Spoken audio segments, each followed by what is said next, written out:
3 p.m. Live stream on IRI FM and JTVR on YouTube, IRI FM on Facebook, plus live intermittent broadcast on IRI FM radio.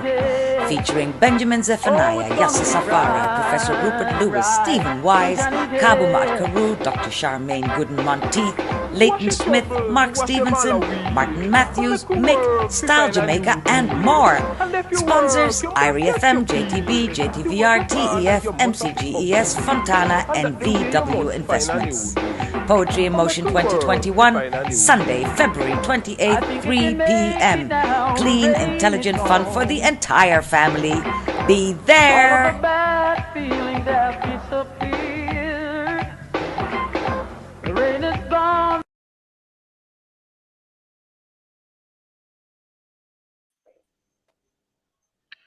Welcome to another special super episode of Real Talk with Ian and Ian. A pleasant good afternoon to all the fans, the friends, the family all over the world, especially in Jamaica. We know that a lot of our viewers are going to tune in tonight from the beautiful island, the country of Jamaica, to hear about this excited program that we have tonight. I know you guys have heard about the legend, Mr. Yasus Afari, from the beautiful institution of St. Elizabeth Technical High School and from St. Elizabeth, and also featuring Mr. Stephen Wise, the musician. So before you hear any further word, I'm going to hand you over to the other St. Elizabeth man, the health and wellness specialist, straight from the south side, Mr. Ian Thomas. Introduce yourself, sir. All right.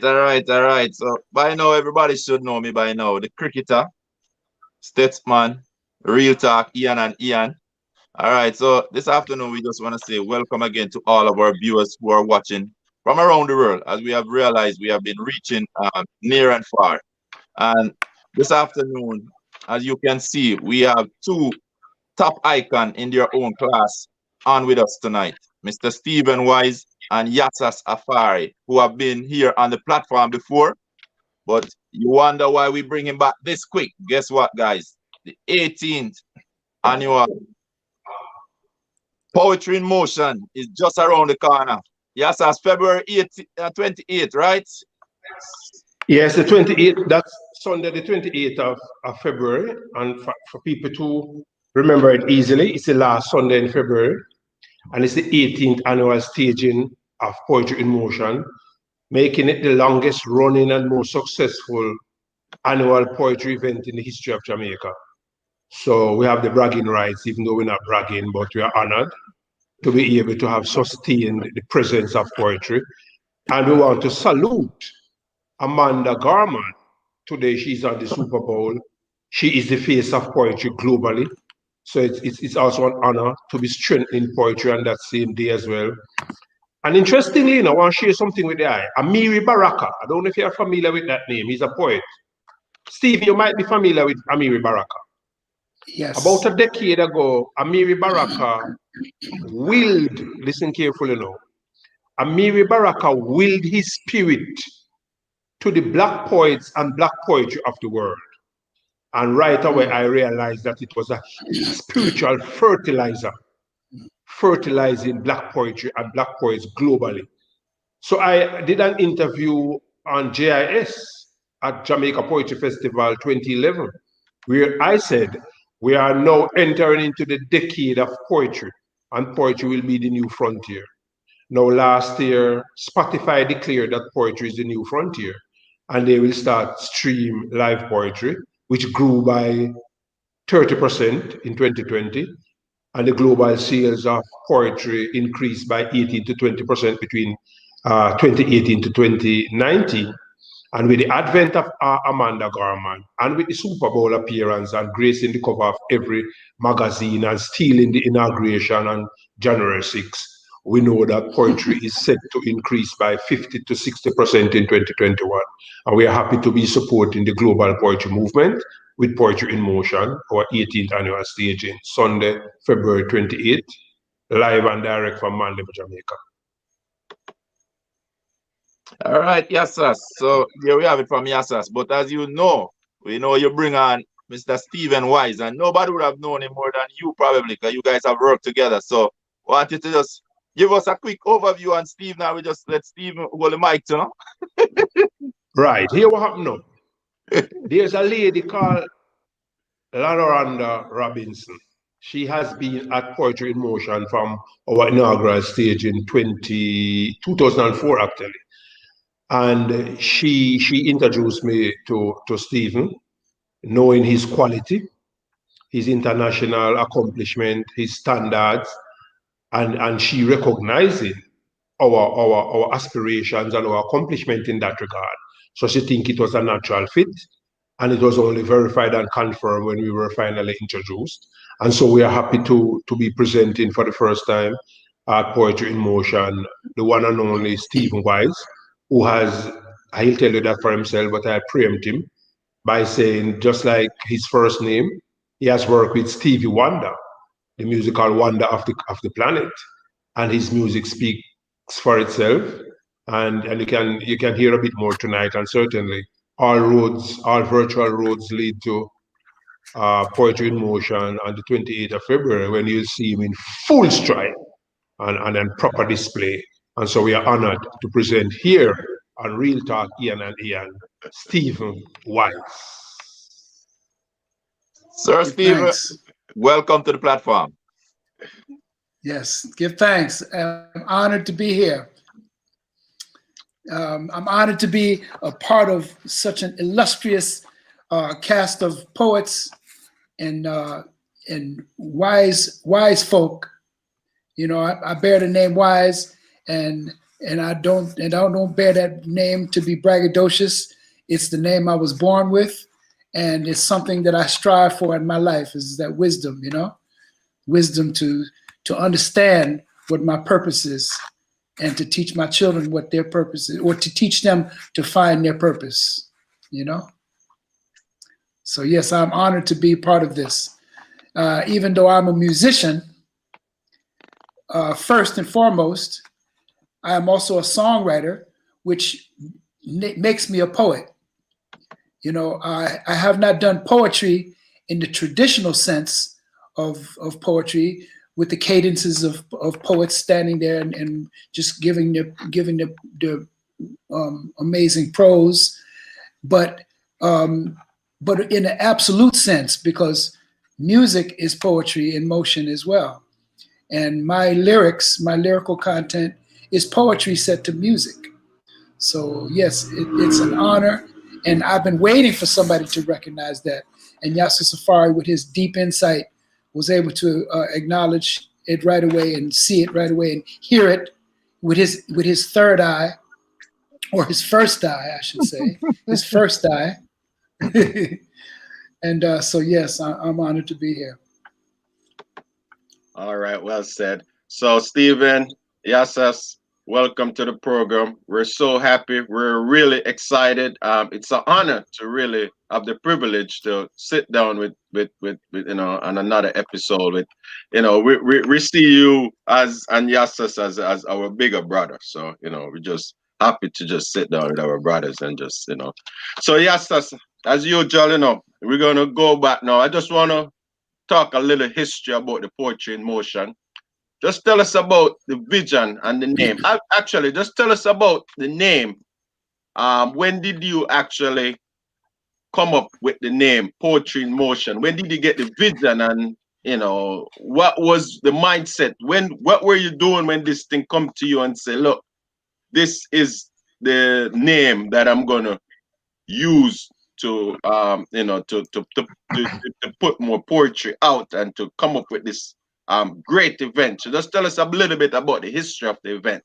When was the first show, and so on? Right. I visited Ethiopia in 1996, and I visited Ethiopia on the 29th of February. We were celebrating the bicentenary of the Battle of Adwa. Adwa was when, thanks to Menelik and Empress Taitu, the Ethiopians defeated a seemingly invincible European force, namely Italy. And so when I returned to Jamaica, there's a long story to that, but to cut it short, when I returned to Jamaica 8 years after, I got this inspiration to establish a poetry event in Mandeville on the 29th of February, 2004. We got this idea, which is a leap day in a leap year, incidentally. We got this idea in 2003, and I shared it with Valwint, who is also a Stetsonian. I shared it with Kevin O'Brien Chang, the proprietor of Fontana Pharmacy. They embraced the idea. The idea really, for the name, to be honest, came one time I was watching Courtney Walsh playing cricket, running up to the wicket, and the commentator described him as poetry in motion. I always have an idea and a desire to link sports and arts. And so that kind of culminated that desire right there. And we admire Courtney Walsh's discipline and his ferocity, but like a gentle ferocity, if you could have something like that. And so essentially poetry in motion, I think, aptly described him. And so we wanted to describe what we were doing in similar fashion, where it's not just poetry. If you notice, under the name Poetry in Motion, it's a music, dance, comedy, storytelling, fashion, and poetry. And we see the poetic elements in the entire spectrum of the creative arts, as well as in sports. And we see elements of the entire spectrum in poetry and all the other expressions within the artistic spectrum. And so we think for that reason Poetry in Motion was apt to describe the event, describe all the elements that made up the event. We had wanted to be responsible social citizens as well. And so we wanted to promote the idea of not just entrepreneurship, but culturepreneurship, where we use the culture to meet the needs of the society. And so we chose a charity. The first charity was the Manchester Infirmary. And we put the artists together, clean, intelligent fund for the entire family, the entire spectrum of the performing arts. We started on time. We show respect to the people. Each person get an envelope from us with a thank you card. And we set certain standards just to show the work and the integrity and the honor and the dignity that we regard for the art form, for ourselves and for all the people who are a part of what we are doing. And so the patron of the event from the very inception was and still is Dr. and Mistress Gigi Allen, the former Custos of Mandeville, and Valwint, who I alluded to earlier, who's a Stetsonian, for VW Investment Cambio. VW Investments is now called, started out as a Cambio. And also Kevin O'Brien Chang, the proprietor of Fontana Pharmacy, which is celebrating its 50 years last year, so 51 years this year. And they have been with us from the very inception. So it takes a village to raise a child. And so Poetry in Motion is a bona fide village community event that has been rapidly expanding. We have presented poets from far away as Vietnam, Africa, France, Belgium, Canada, America, other Caribbean islands, Wales, and we keep going further afield. This year, we are presenting Benjamin Zephaniah, who is from Bluntas in St. Elizabeth through his mother. His father is from Barbados. So you see, we keep growing, we keep presenting the highest quality.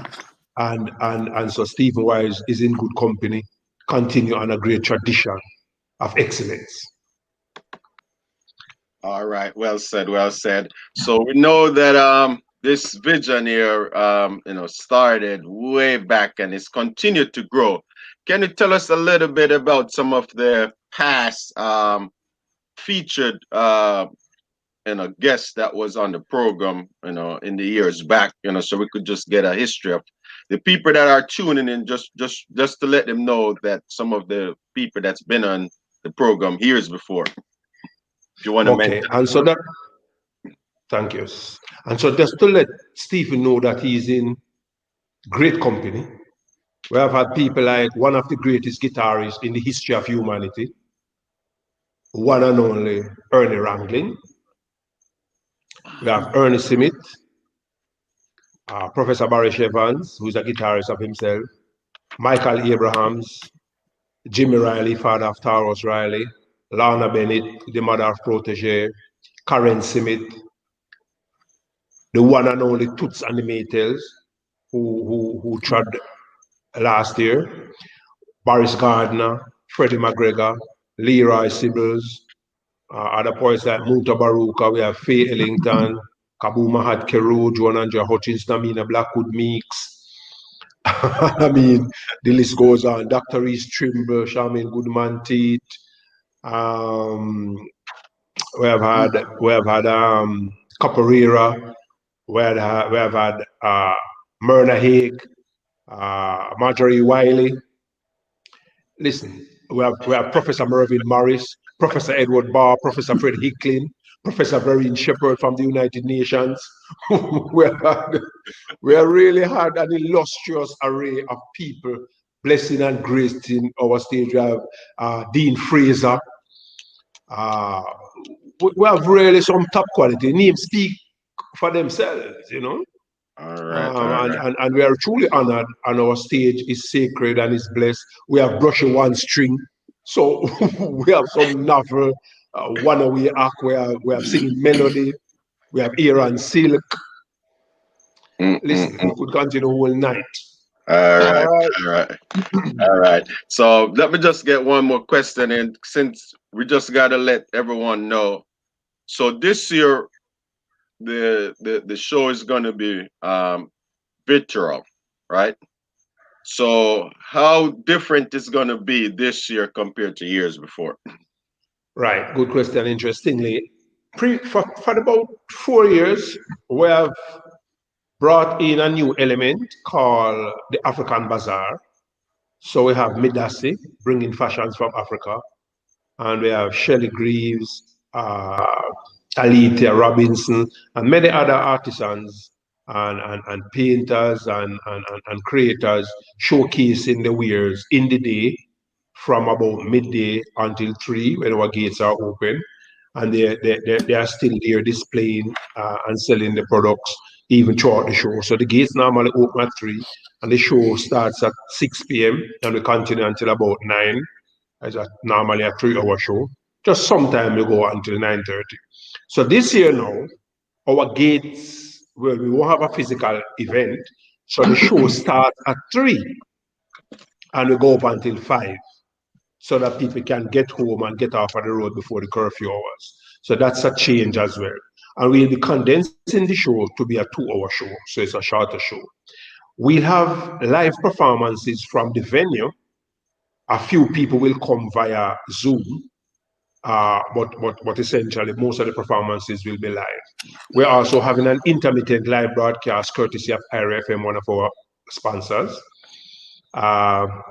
This year, we'll be presenting the winners, the first place, and the 2 runners-up from the Golden Tongue Award Poetry Challenge. And so we have just decided by our adjudicators who those are, and we'll be making an announcement soon, and we'll be presenting them also. So it's kind of different, but we still retain the familiar elements.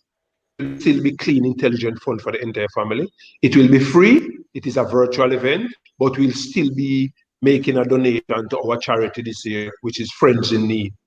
They look after street people suffering from AIDS, people who are homeless, people who are mentally disturbed, people who are impoverished, who want feeding, who want to get a bath, who want a change of clothes. So they are doing something which a lot of us maybe wouldn't be able to do.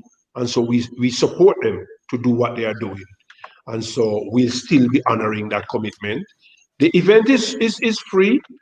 I'm wrapping now, but the event is free courtesy of our sponsors, which, I know you will allow me to name: IRA FM, Jamaica Tourist Board, Tourism Enhancement Fund, Jamaica TV Radio, JTVR, Real Talk, Ian and Ian, Jamaica National, Fontana Pharmacy, VW Investment Cambio, the Ministry of Culture, Gender, Entertainment and Sports. We also have Learning Links International from Australia, We have Cayman adventure tours from the Cayman Islands. We have Style Jamaica. They are belonging to Tourism Link Network, which is a subsidiary of the Tourism Enhancement Fund. They'll be providing fashion, family-friendly, Afrocentric fashion. I hope I not even know what anybody know. So we have a cast of sponsors who actually make it happen. And so this year it will be free. It is a pandemic year, so we don't want to burden the people financially.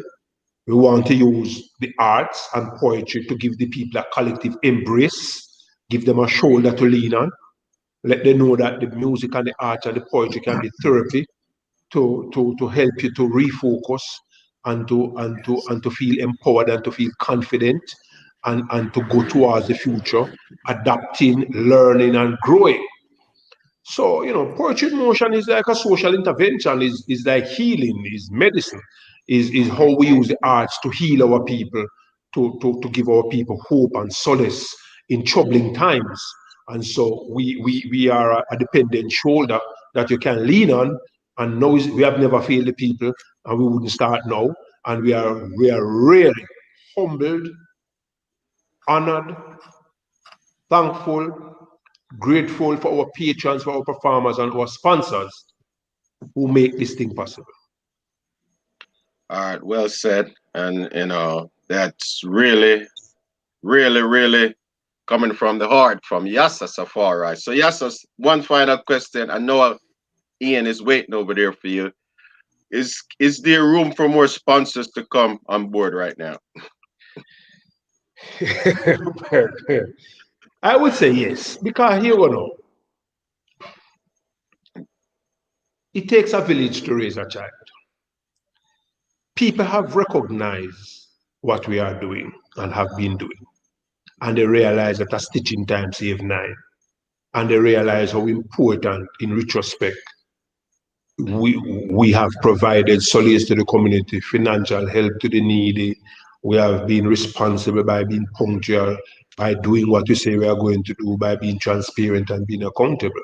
And so people, especially when they see how the flyer look, turn up, and how the energy and the buzzing are going, people say, we want to be a part of this. As a matter of fact, recently monographic printers, we didn't mention them, but they have just jumped on the wagon, the train after it leave out the station. So they are on board. We have just heard from Jamaica Information Service, and we are already facilitating them to be on board. So those are two. And we see some other people are rumble and reach out. And we are going to say, ease up like them, Ian and Ian, real talk, squeeze up like them, man. Like what Miss Lou did say. Go up like more. So, whether they want to dress up or they want to be formal or they want to be society, it takes a village. Out of many, we are one people. So the short answer is yes. But me give you a rationale as to why everyone will have to facilitate them, because it takes a village to raise a child. All right, well said. Over to you, Ian. All right, respect Yasas. Thanks for the whole intro into poetry in motion, where it's coming from, where it's going.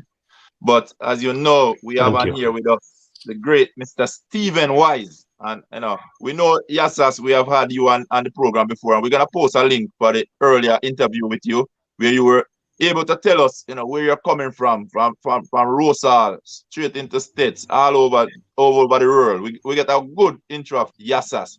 But for Stephen Wise, we know he's been out there, he's been doing his thing, but not everyone know Stephen Wise. So Stephen Wise, I want you to just tell us who is Stephen Wise, where you're from, when did you find the music, or when did the music find you? So if you can take it back for us. Well, I'm from New York State, and I moved to Jamaica because I married a Jamaican woman, and we were in Philadelphia, and I was courting her, as she liked to say, I was stalking her, but I said, where do you see? We had been talking. I said, where do you see yourself in 5 years? Right? She said, she looked into the distance and she said, I see myself moving back to my country, Jamaica. I said, that's deep, because that's always been a dream of mine, to live in Jamaica. because I've always felt a connection to Jamaican culture, even before I ever took a trip to Jamaica. And so I'm from upstate New York. I was born and raised up in the snow country. Let me tell you, there's so much snow up in Syracuse, New York. So we used to jump off the school roof into big giant snowbanks. And we used to have like a whole week off of school because of blizzard. So I know about snow. So when first time I came to Jamaica, boy, I said, you know what? I don't never want to see no more snow, you know? So together, she had a son and I had a son, and we got together and we made 4 children. And so we with all the things that was going on in the States, we could feel the troubles that was coming, right? We could see the games being played, all of the politricks and all the isms. And we said, you know what? One day it's time to go. We packed up a 3-story house into a 40-foot container and moved right here to St. Elizabeth with a 40-foot container. The reason why we came to St. Elizabeth is because my wife's family has roots in St. Elizabeth. And so they had land. And so, you know, when somebody has land, you know, they have their wealth, right? That is your wealth. So we have reasons to come back home because we wanted to grow our own food with the GMOs and all of the food being poisonous and everything. So you know what? We want to go to where it can be natural. And so we came here.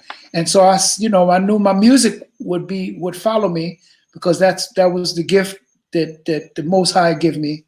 So I know wherever I go on the planet, that if I play my music, it's going to warm somebody's heart because I've seen it happen over and over again. And it's my medicine. Just like you said, you know, poetry is medicine, is the medicine for the world. I couldn't have said it better. That is medicine.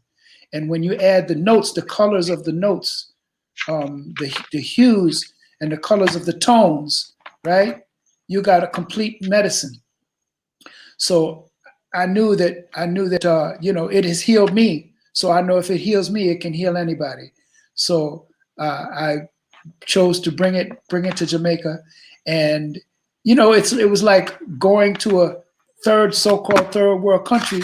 You know, some would have looked at it as a risk, but we just knew with faith that we were going to be all right. And just as we visioned it, it manifests. We are all right, you know, because I played my music, and I've learned more reggae, and now I've done a whole reggae album. By the way, a self plug there, you know, and which you will get a chance to hear some of. And you know, I love Jamaican culture, and I feel connected because I found out from my great grandmother that they were from Ghana, right? On my grandmother's side, my father Jewish, so I'm mixed.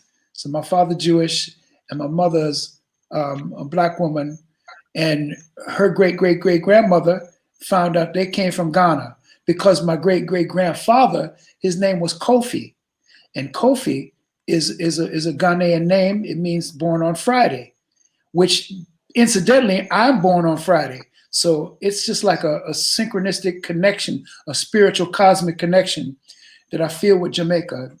And so yeah, man, I'm here, and I'm here to serve. I'm here to give my gifts and share my gifts to the world. And if I can be accepted in Jamaica, I can be accepted anywhere. Because you know, Jamaican people, boy, you got to come right. You know what I mean? You have to come right, because Jamaicans will check you.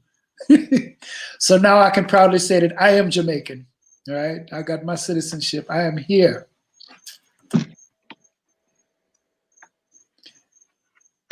I can't hear you. I said, welcome, congratulations, man. But Yes, you know, sir.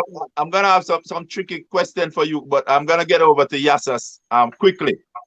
And then I'm gonna come right back to you. So don't sit too far back in your chair, okay? Hey, Yasas. We know, man. Amanda Garman, she had graced the world with her presence at the inauguration, man. She have bring poetry. And we know there was life in poetry, but she have given poetry a boost that this is the only thing being talked of so far for 2021. We know 2020 was a tough year, rough year, challenging year. People were down. But she came on the stage and she graced the stage, man. And basically just flip it on the top. 2021 start with a bang with her presentation there at inauguration. And it hit the world in such a way that Michelle Obama would have sit down with her. They have a few occasions before, but this time around, they basically had like a candid conversation, interview. And it was basically pertaining to the hill we climb. And we know that was a poem that she recited there. From what I understand, she didn't even get much time to prepare herself, but she delivered in a way that, trust me, it graced the world. But in this conversation with Michelle would have mentioned her being a descendant of slave based on the hill we climb, that poem. What role does poetry have to play in helping you make sense of our history? Was a question that Michelle would had put to her. I would ask you in the same sense. What role does poetry have to play in helping you, Yasas, who have basically take poetry from the grassroots right to the top? As you see, Poetry in Motion, 18 years in the making. So what sense it make of our history? Well, right. Well, we see what happens that, my brother. You think in the language that you speak, and the language that you speak shape and dictate your thinking. For colonialism and slavery and the transatlantic genocide to be so impactful for over 500 years, it is because we wired our minds using language and culture. So language and culture and the arts and religion and politics have been instruments of our genocide and colonialization. On the reverse of that, the poetry, the music, the language, the philosophy, the culture, the liberty must be a tool of our liberation. That it helps to ventilate our history, recreate the narrative, because the narrative is important, Because if the hunter tell the story of the hunted, then the hunted will be robbed of its honor and glory and its privilege of self-determination. So we have to seize the narrative, reshape the history, not just his story or her story, but our story, not just our story, but our reality. And so the poetry has been that crucial instrument. If you notice, the one and only Marcus Mosiah Garvey was and still is a poet, and he used poetry in a similar way. The first Jamaican poet, a lot of people think it's Claude McKay, but it is not. This Jamaican poet is 200 years before Claude McKay. He is Francis Williams, who was born in 1700, and he used poetry in a similar way. And so historically, poetry has been an instrument of empowerment and our liberation, and help us to retell the story, to rewire the mind, to reshape the language, to reclaim our thinking, to reassert ourselves on the world stage of public opinion and world affairs. And so Poetry in Motion continues that honorable tradition of revisiting the history, retelling the narrative, reclaiming our rightful place among the family of nations. And so those speak to some of the roles that poetry has played, is playing, and will continue to play in terms of the history and the present existence and the future determination of our people. All right, Yasas. I will never ask anybody else but Yasus Afari to basically take a minute to summarize Amanda Garman as an individual and the role she play in moving poetry and spoken word across the world. Just give us your views on her. Well, as she said, that daughter is like the epitome of the ancestors and the people who have struggled with their blood, sweat, and tears to bring us to where we are. So she could be Truman, she could be Nanny. She's a personification of the ancestors and the warriors. And so, in a sense, she is the coming of age, as she described herself. She's not a flash of lightning, though she is the Usain Bolt of poetry. She is the hurricane that comes ever so often. And you see her come this time, don't bother think she gone again. If you miss her for a minute or three, she'll be coming forward at you. So you're like Bob Marley, she got tired to see her face. And so she is really the ancient future. She is an ancient soul who have been with us from eternity. She is a warrior, gorilla, ninja warrior of the world. So she is the face of poetry globally, seizing the moment from the president of one of the greatest country that has ever ruled on the planet Earth, reshifting the paradigm. So the daughter is like a one-woman army using word, sound, and power to shape the foundation of the global political order and to usher in a dispensation of poetry, which is really poetry, the tree of life, which feeds all of us, which all of us have a duty to nurture. The tree of life is the embodiment of Mother Earth and humanity that feeds us, clothes us, shelter us, provide for us. And once we nurture it, it will provide for us. I recently said to both Tourism Enhancement Fund and the Ministry of Culture that you cannot ignore the $1 and glorify the $5,000 bill. They said, what do you mean by that? I said, every song is a poem set to music. And music is really poetry written in melodies and rhythms and notes and chords. So essentially, if you are nurturing the singers and the DJs and the musicians, you're not nurturing poetry, you're back where you go. So poetry is the building block of the culture, the music. Poetry is really the currency of the mind.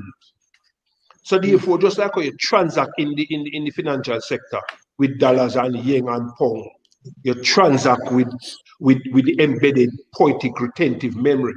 Because poetry plays a very critical role in language. You know what I say? So it is the artistic currency of the mind and the language of the soul. You know what I say? So that is the role of poetry play. And this young daughter, 22-year-old, she is the epitome of all that we have just said. She is the sum total. She's the infant future. She's not just standing on the shoulders of the ancestors. She is our ancestor.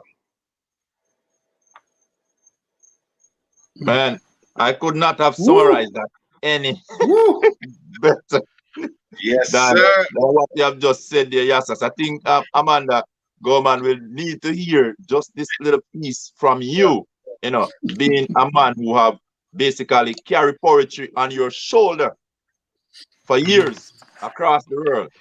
Can I say something to you? Interject. Can I say something to you, my brother? Go, man, go with it. Our very best friend, we have just found this out last week. Our very best friend has been to both Poetry in Motion and Jamaica Poetry Festival. So I don't want to say no whole heap more, but that gives you an idea of the potentiality that is taking place and that is emerging.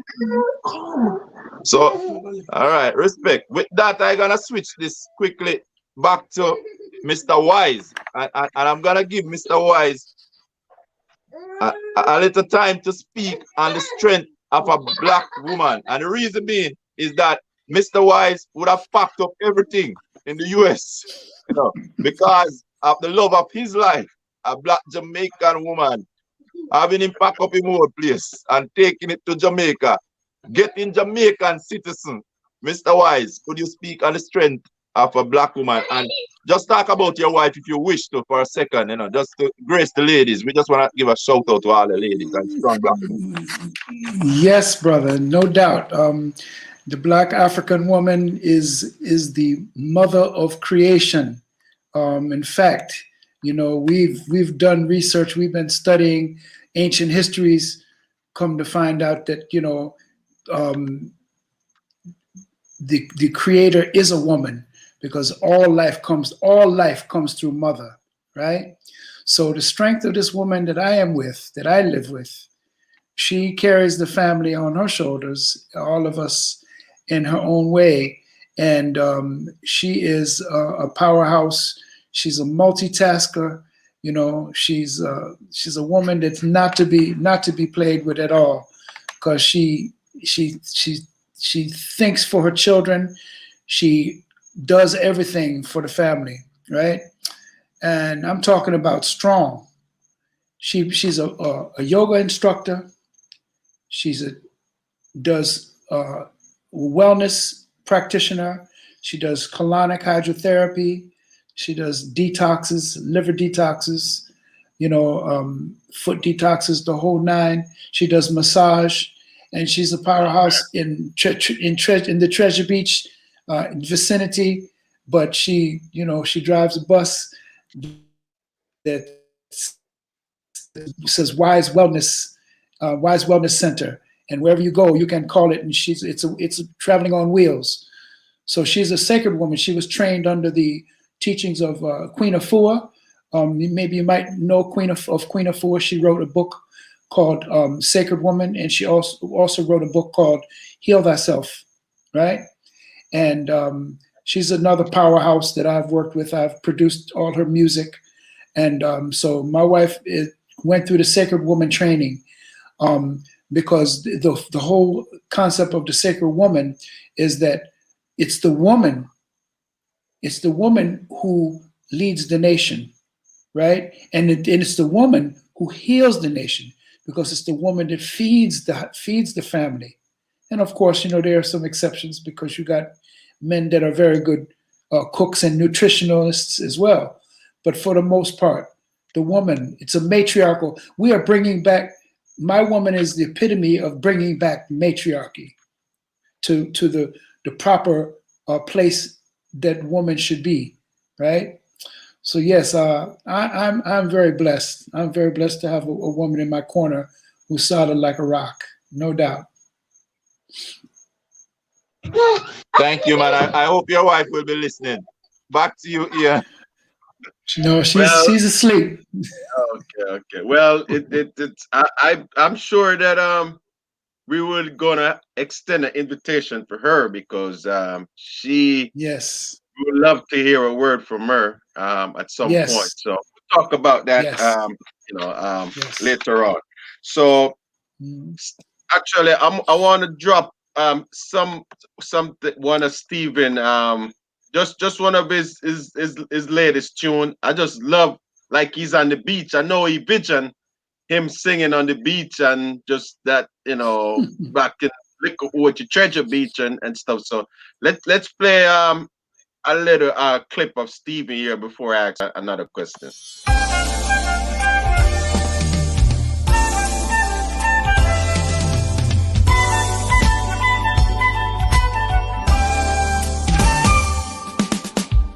Something in your eyes makes me know that I know you. Feels like many lifetimes before.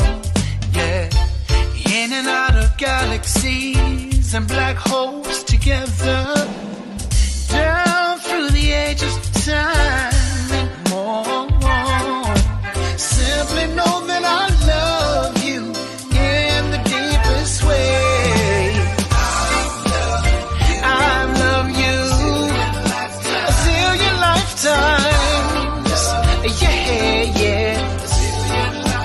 So many forms, but the spirit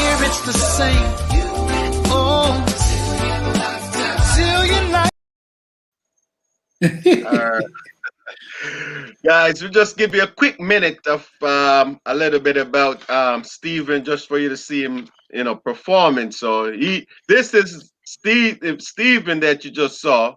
Um, you know, um, yeah. So let me get this straight now. So yeah, I saw a name on here said Delroy Chris. I'm like, where that name came from? So, but pardon me for a second. But yeah, greetings, Mr. Delroy. We just give you a shout out at the same time.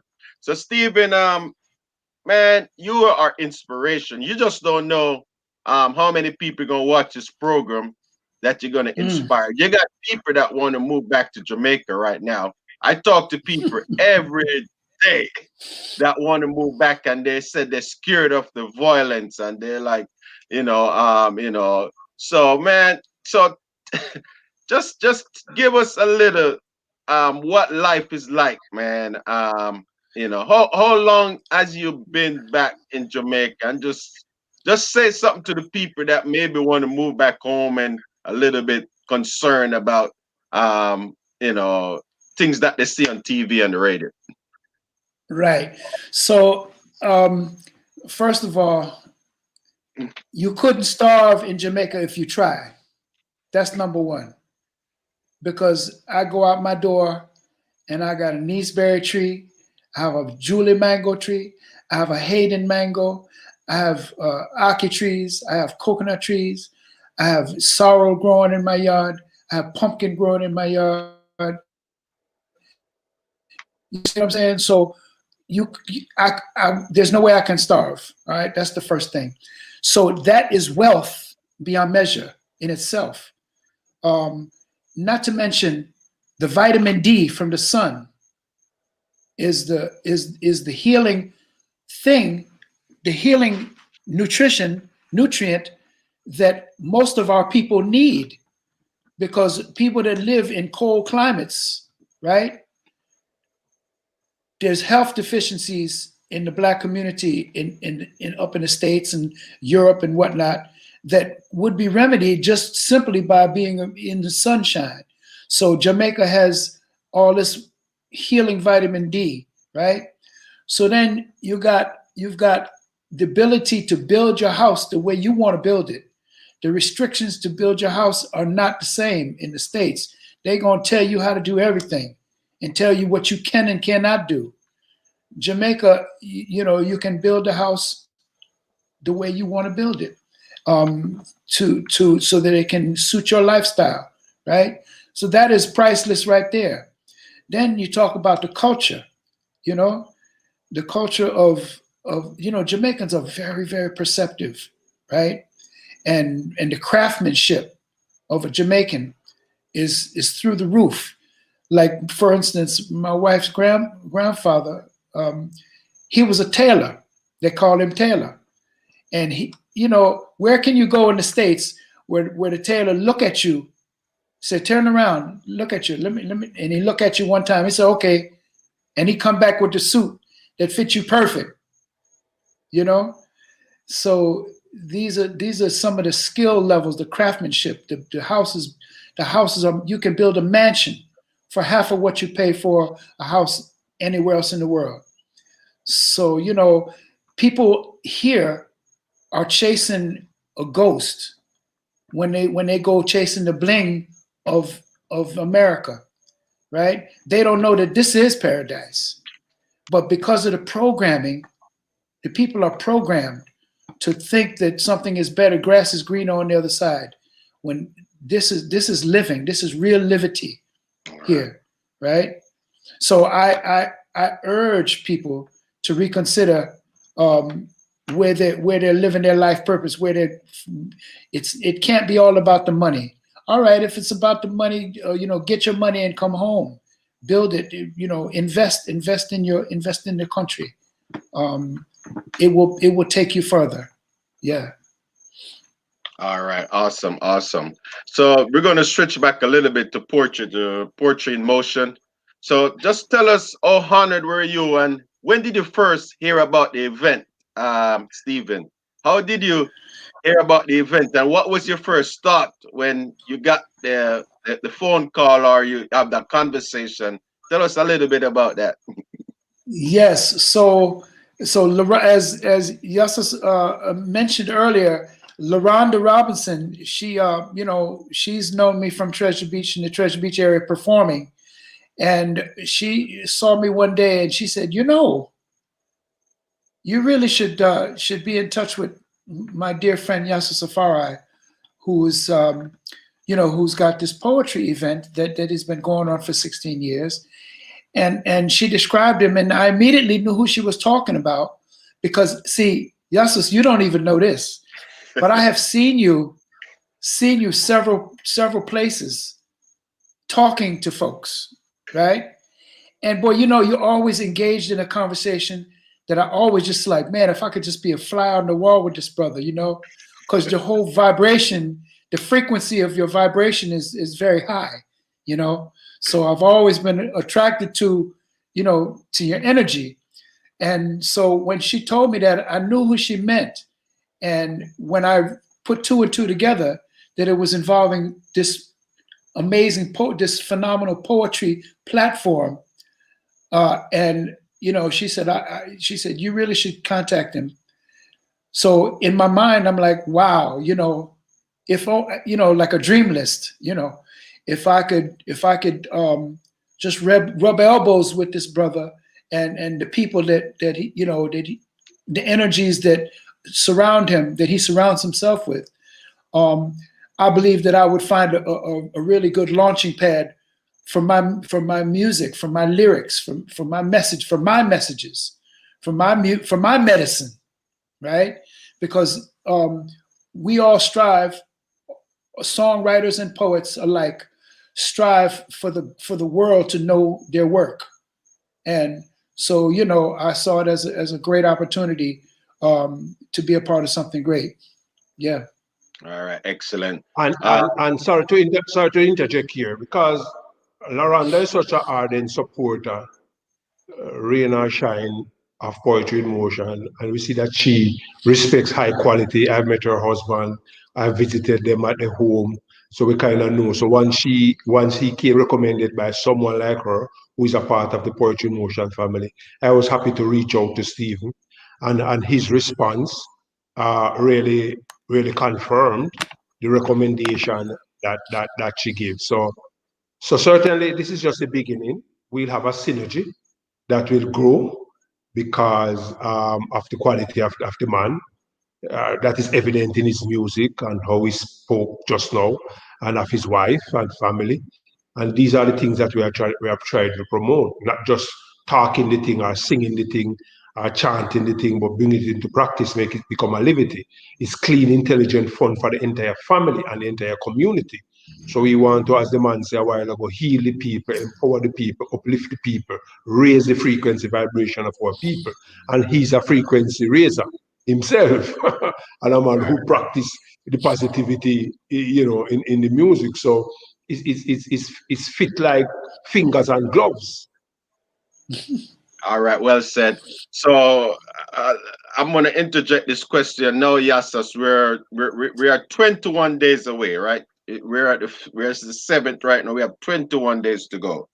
How satisfied are you right now with the planning and how things are looking for the event? Before me answer that, I forgot tell JTB say them have forgot step up, because when this man do fit the tourist board a while ago, Stephen Wise, or him sell Jamaica a while ago. Me never hear the director do it so yet.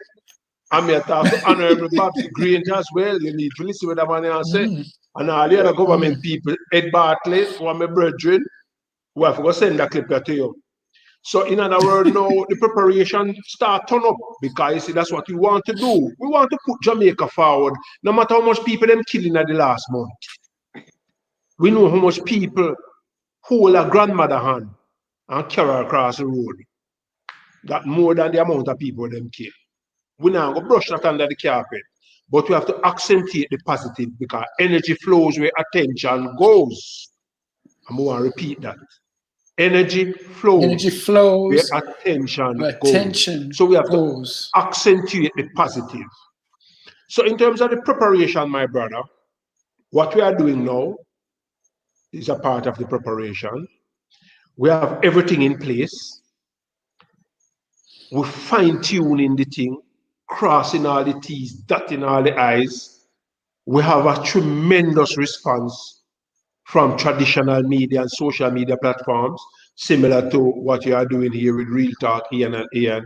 We have interviews set up in Europe, in the Caribbean, in Jamaica, in all over America, in Canada, in Africa. We have people reaching out. IRFM is pushing the thing. And I got turned up in the last 2 weeks, so 1 week as of today.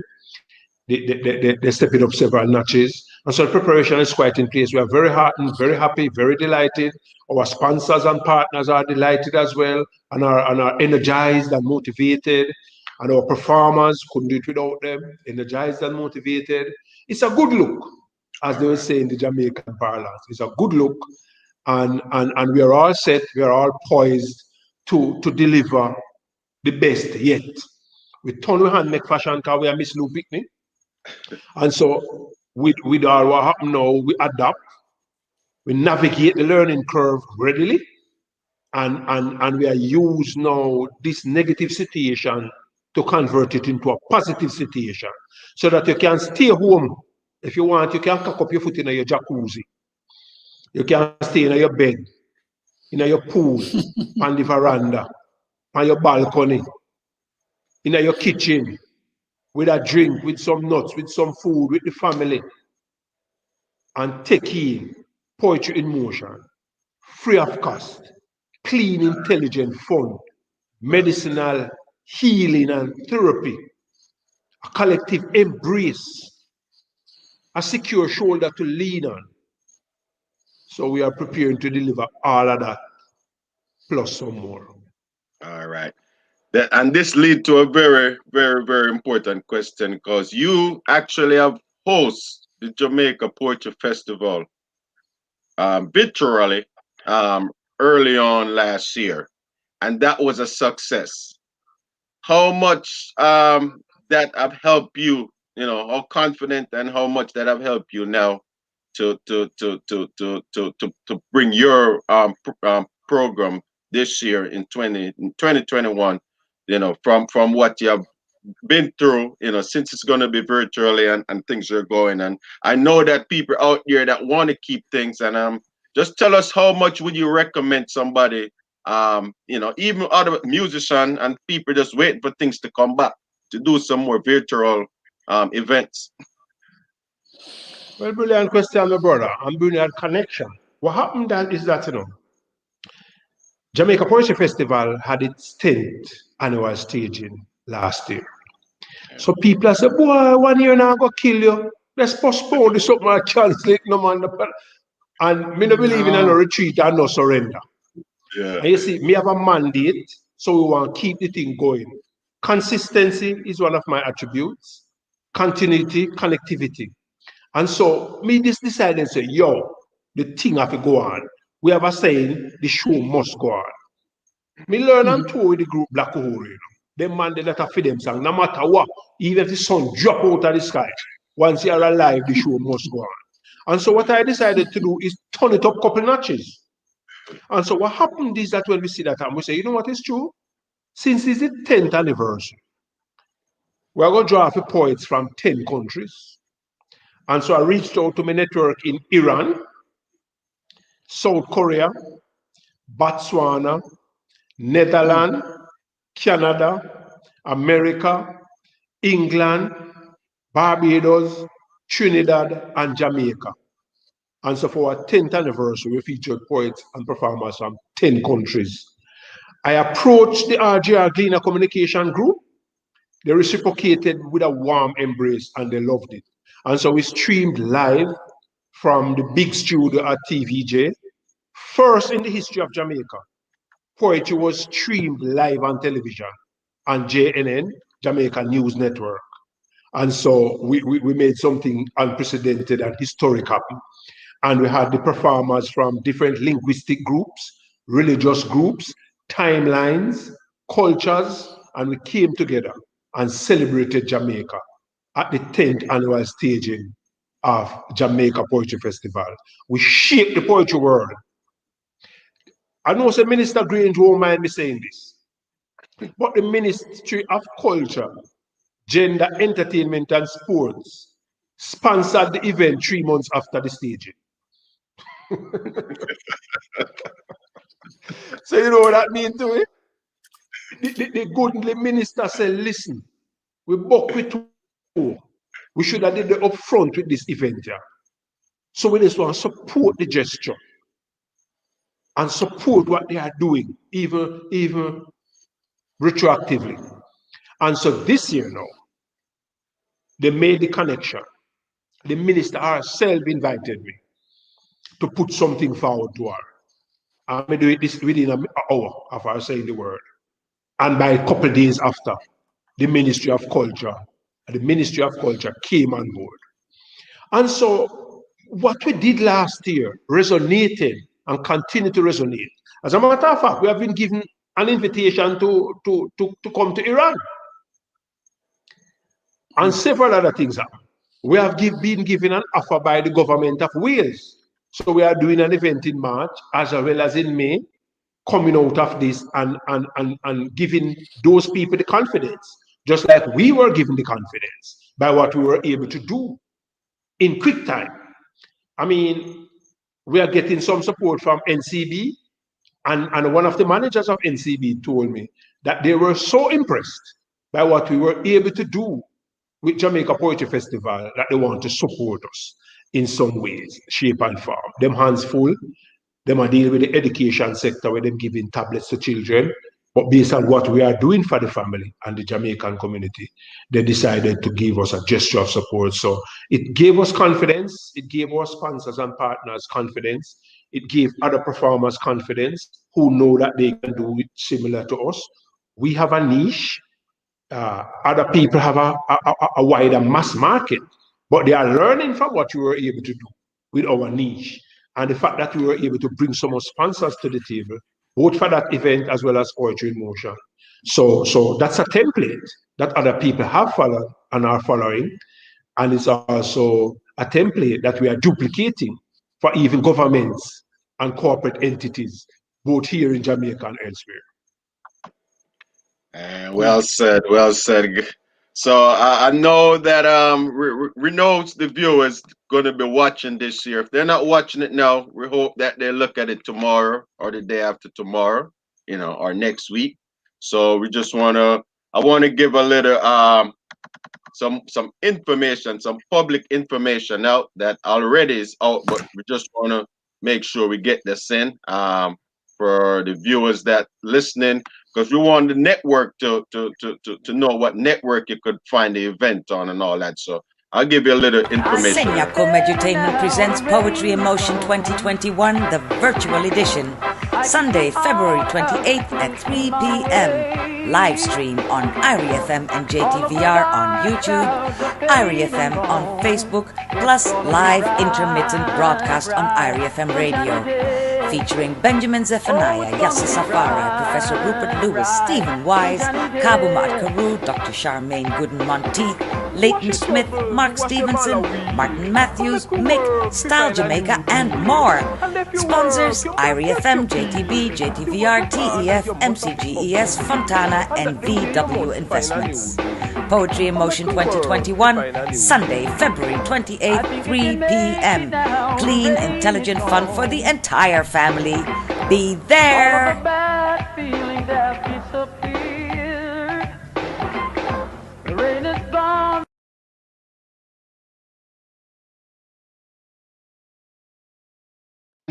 Please allow me to say this.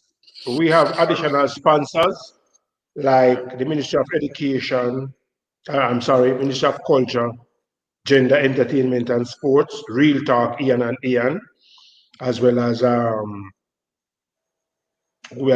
Style Jamaica, Tourist Board, Cayman Adventure Tours, Monographic Printers, and we're still talking to a few others, JIS, as we formalize it with them as well. And we have a sponsor reach out to us from the Philippines. We are still talking to them. And so we really want to big up the people who had the vision. Learning Links International from Australia as well.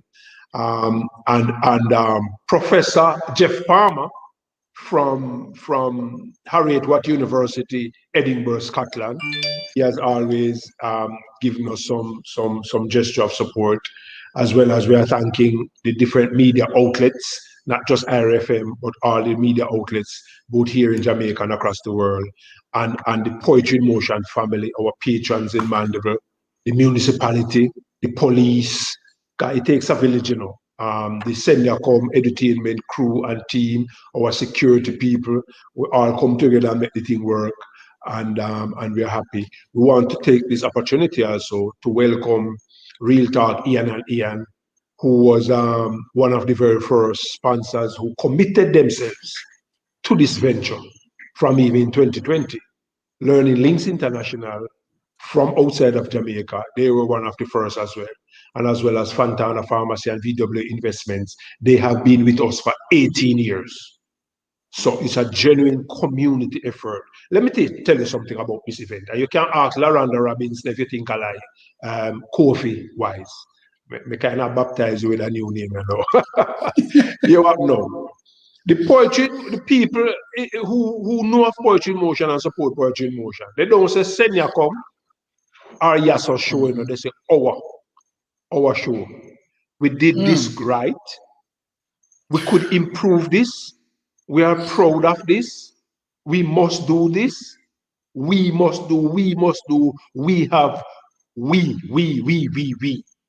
And why this is so important to me, really, that was the mandate that I got to really let it be a people's event. Let me express something to you. And I know my partners know how me talk straight. I'm gonna put my mouth around and talk. One of the reasons why we're not doing it from the TVJ studios is because 1 year ago we were approached by JIC. They are now GK General Insurance from Greece. We were approached by them at the time to carry the event to Montego Bay, Ocho Rios, and Kingston. So because I wanted it to be a genuine community event, I do that Q&A that year and ask the people, what do you think about this? 90% of the responders said, no, make it turn away. No carry it gone nowhere. The next thing you know, we gone to town and we no come back. And we wanted to honor that. And so we decided to say, look here, pandemic, yes or no, in now left Mandeville. And so people recognize these little nuances, these subtle honor and respect for their wish, their will, their mandate. So it is a we the people thing. And so we stay true to form. And we said it's a free event, but we still are going to strengthen the charity, Friends in Need, so that nothing of it change. We like hold the order and continue the vision and the mandate and the mission of Poetry in Motion. All right, well said. So the 18th, this is the 18th year, right? The 18th annual staging of Poetry in Motion from the 29th of February 2004 straight to the 28th of February 2021, unbroken. And for the last 12 years, we have not started a minute late. Let me share something with you. I was invited to the Canadian High Commission by Ambassador Laurie Peters. And it's a longer story, I give you the short version. When we were seated in the conference room, she looked at me and said, Yasus Afari, we have heard that your events have never started late. And for us as Canadians, that's a big deal because we know how the thing is for Jamaicans, especially for musicians and entertainers, and especially for Rastafari, we're so laid back and chill. So you see those simple things that we do, my brother, and you would know this as well to Stephen Wise, Kofi Wise, that we get that bad name of not being punctual and like a Jamaican time. So when a man like I and I, remember me in a society man, even though we have no problem with society, but we belong to the grassroots. And so we set that standard. And I was invited. Let me just say this. Many people were saying, but Yasus, how you get to link up with the Canadians and the Canadian embassy and the government of Canada? And I just laugh and say, you don't know we do we thing. But quietly between me and some of my friends, they say I pity them and know say the Canadians and find me. The Canadians found me through the Ministry of Foreign Affairs and Foreign Trade. And interestingly, when they called the Ministry of Foreign Affairs and Foreign Trade, they spoke with the now ambassador to Japan, who is Shauna K. Richards. We met in South Africa when I toured South Africa for 3 weeks some years ago. So she said, do you know this Yasus Afari? She said, of course I know Yasus Afari. Very well. So is he a good person to deal with? She said, Ambassador Peters, he's the best. You couldn't find a better person to deal with. So you see, my brother, what me hi, beloved. Guess what me I said to you now? You see those simple little thing, my brother? Start the show on time. If I even 3 people in the venue, try to deliver what you say you're going to deliver. There's the integrity of the process. Treat the people with dignity. Yeah, me tell you, the first year we started the show on time. Almost. We were 3 minutes late, and I insisted to the host that you must apologize to the people for starting late. I said, Yasus, come on, you're taking this thing too serious. It's only 3 minutes. I said, excuse me, is that something that is too hard for me to ask? Well, can I show the respect to the people? And if you go on honor, you forgive honor. And if you give honor, you will get honor. And she said, all right. And she go out there and said, people, we are sorry to be starting late. And guess what happened? It's like a movie script. The people them in concert, just look upon them watch and bust out a laugh and shake them head. And from that, people started coming to the event from 3 o'clock. Ask LaRonda Robinson, ask Dr. Allen, ask Dr. Reed, ask Merv Hansen from Villa Gardens, ask the people at Manchester Golf Club. This is how we do it. We set up the venue from all Friday. That means to say, we know if we start late, the sound people know say you have to come to the venue at least 3 hours before. And so these little things, we have gotten the support of the Canadian government and people for the past 2 years. And they were first impressed by the fact that we not start late. All right, awesome. Well said, Yasas. So, Yasas, let's talk about the networking aspect of the program. How many countries do you expect to reach this year? And how are you going to be assured that we reach the world with the virtual experience? Well, we're starting with real talk, Ian and Ian. Every make a muckle one cocoa full basket, it takes a village to raise a child. If you go on the Jamaica Tourist Board website, you'll see Poetry in Motion at the top of the homepage. You'll see us on Tourism Enhancement Fund. You'll see on IRFM, Learning Links International. You'll see us on Real Talk Ian and Ian. You'll see us on Poker TV in Amsterdam. You'll see us on Global Reggae Network, the Observer supporting us, the Argentina group supporting us, the Poetry Connections in Canada, the Poetry Connections in America, the Poetry Connections in Africa, the Poetry Connections in the Caribbean, especially Trinidad and Barbados, the Poetry Connection in Belize, the Poetry Connection in Brazil. We have a poet from Brazil who will be featured on Jamaica Poetry Festival in August. So their networks keep growing. We have the links from Japan, Australia, New Zealand. People tell us that they are following us. People have always been asking us to do the event virtually, but we have never quite listened to them. And so this time around, now we're doing it virtually. And people say, boy, I check Eventbrite and charge them a little money. But when we see the sponsors start reaching out, we say, you know what is true? We not charge people no money, because to how much is given, much is required. And it is in giving that you receive. So it's in receiving you give and in giving you receive. So we decided, so we are doing it for 18 years and the people them always support. So we get the blessings of the Almighty and the support of our sponsors. So we're doing it free of cost. I must say this publicly. IRFM reached out to us from October last year and said they admire what we're doing and what we did. And so they are on board fully with us to do an intermittent, say, I know 1 cent to do them something there. With the big trucker come all the way from Outroyos to Mandeville, with them crew where they Yeah, live on radio to yeah, the hundreds and hundreds of thousands of people around the globe. Remember, say the #1 reggae radio station bar none on the planet Earth. So we humble JIS Radio, Jamaica Information Service.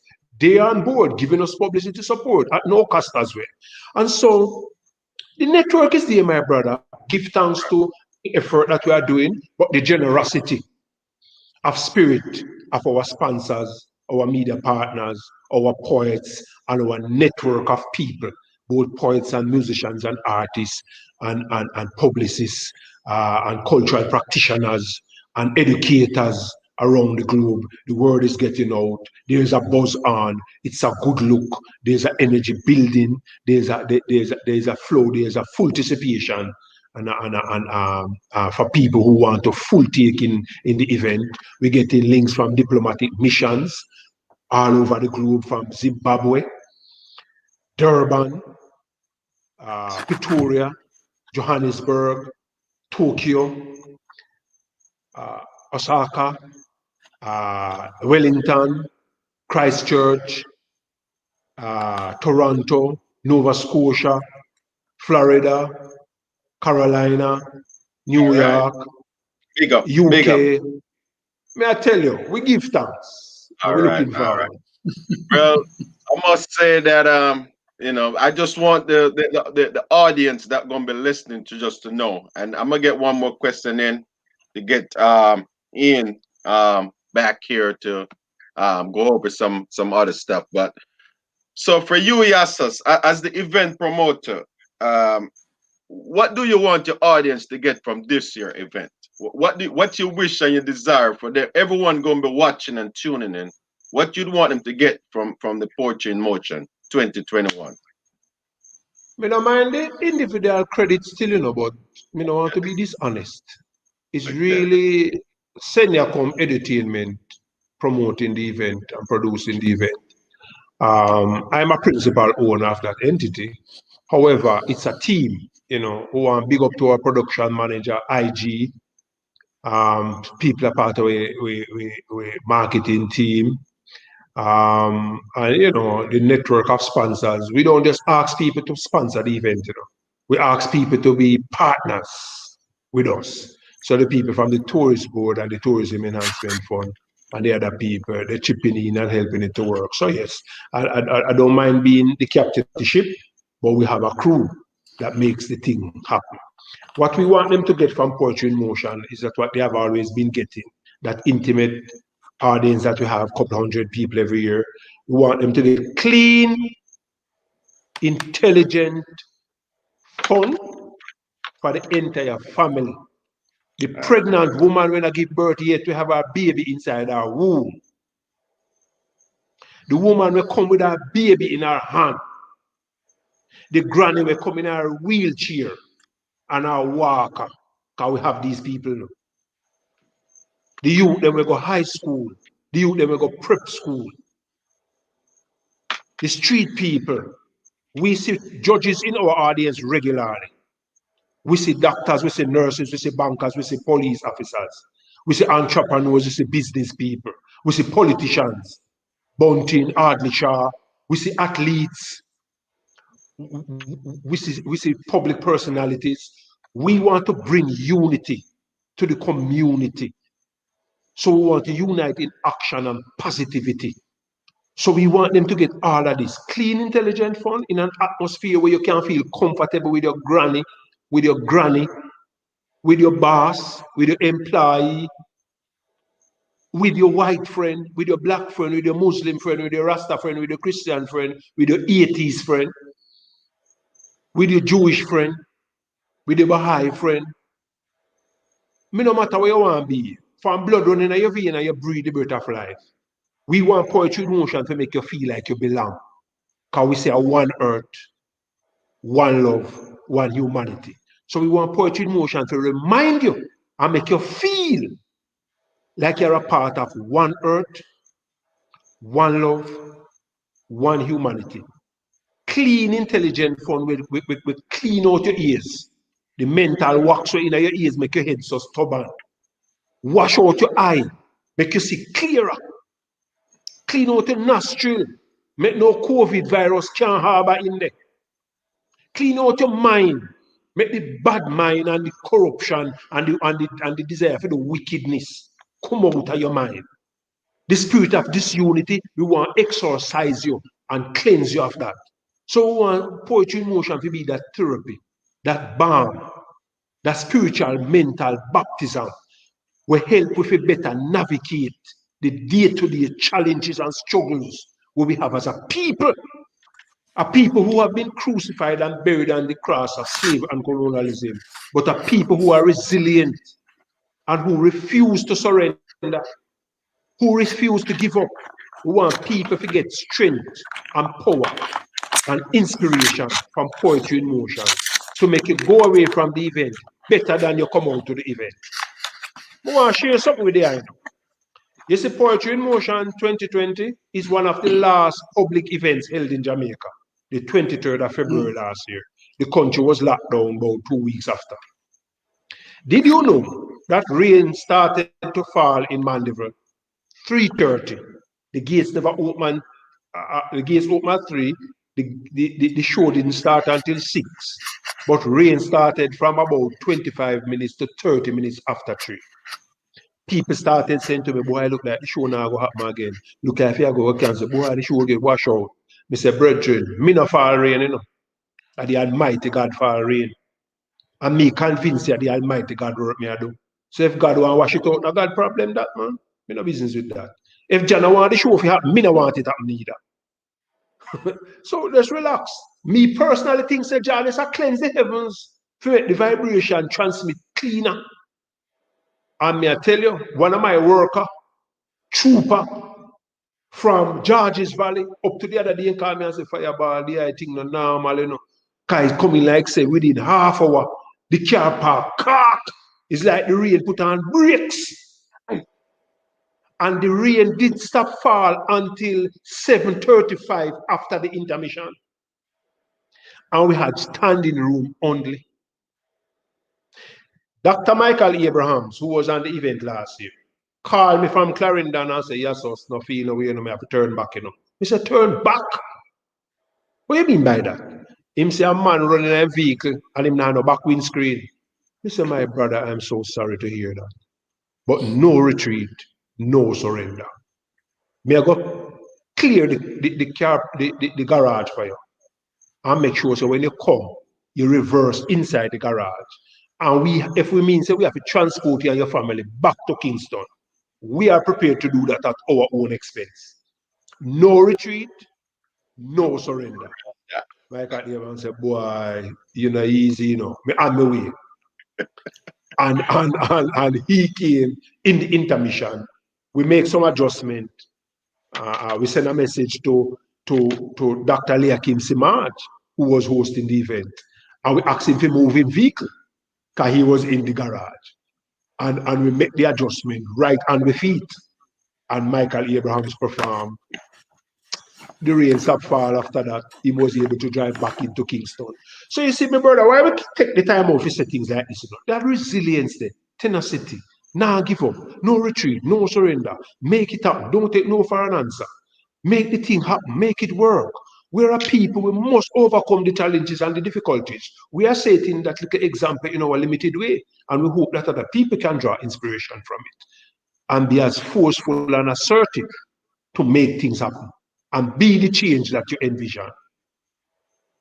Be the Amanda Garman of the poetic world. Be the Usain Bolt of athletics. Be the Bob Marley of music. Be the Miss Lou of language. Be the Nelson Mandela of South Africa. Be the change agent. Be the father for the family of humanity's Imperial Majesty Emperor Selassie I, the conquering lion of the tribe of Judah. Be Empress Taitu, Empress Menen. Be the Haitian with the Haitian Revolution. Be the grassroots people, be the women of Jamaica who take their axe and fall tree and split it up to feed them children, who dig yam hill and plant potato to send them children go to school, who could read and write, but produce 8 university graduates. That is what we want people to get from what we are doing.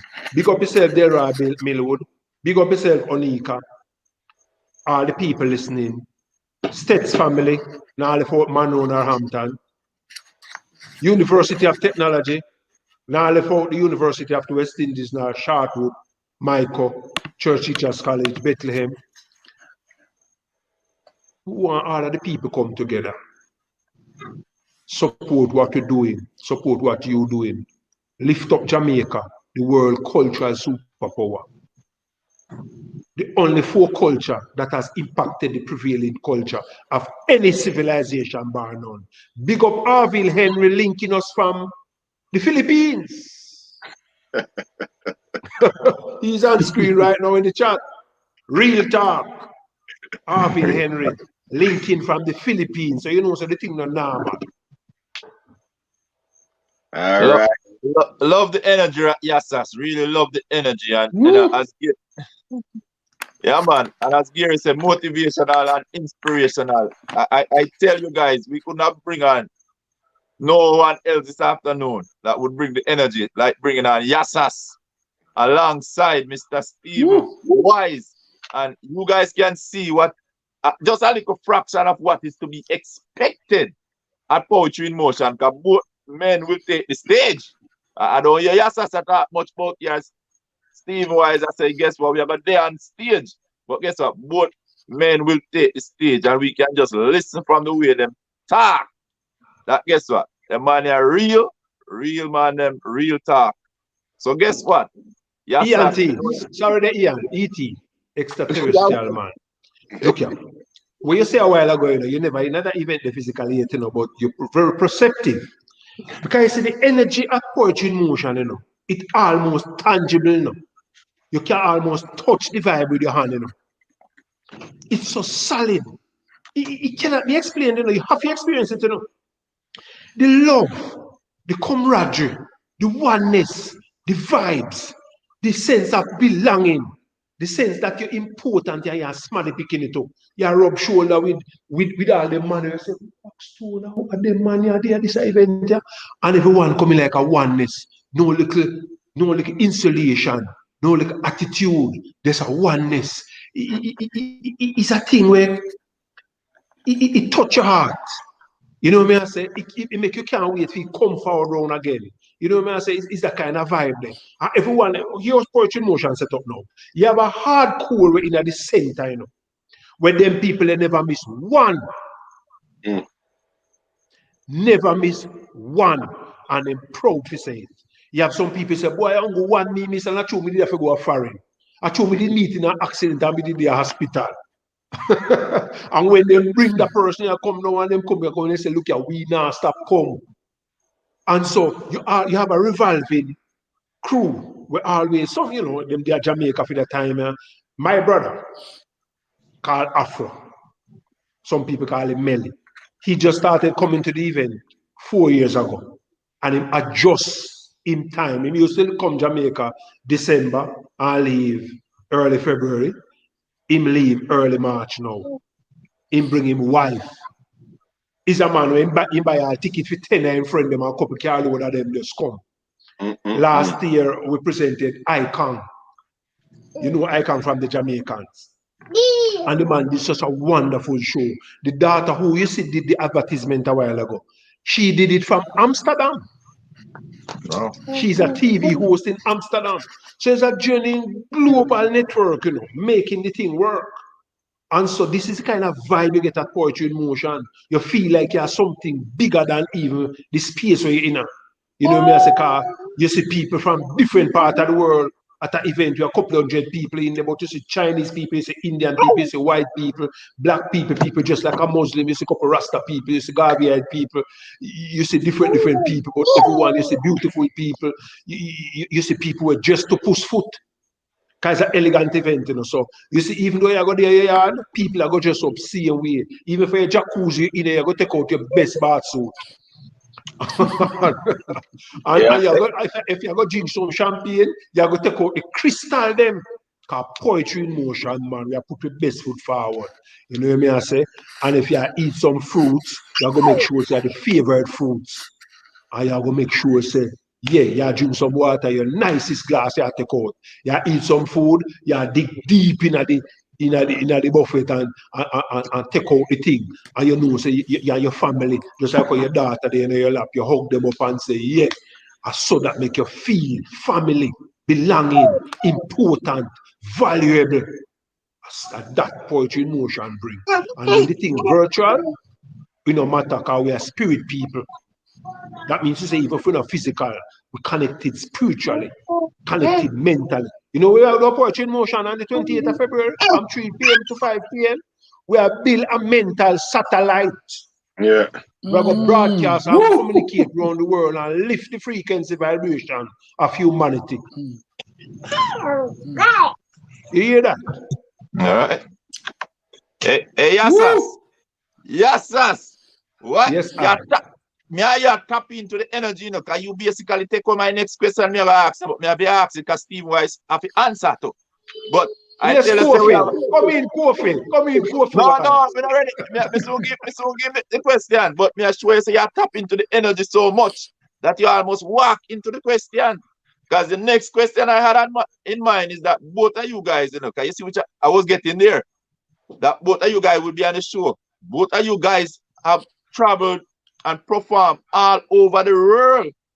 So the question I was going to ask you guys is to just describe to the audience the energy and the vibes you get when you perform before the Jamaican audience.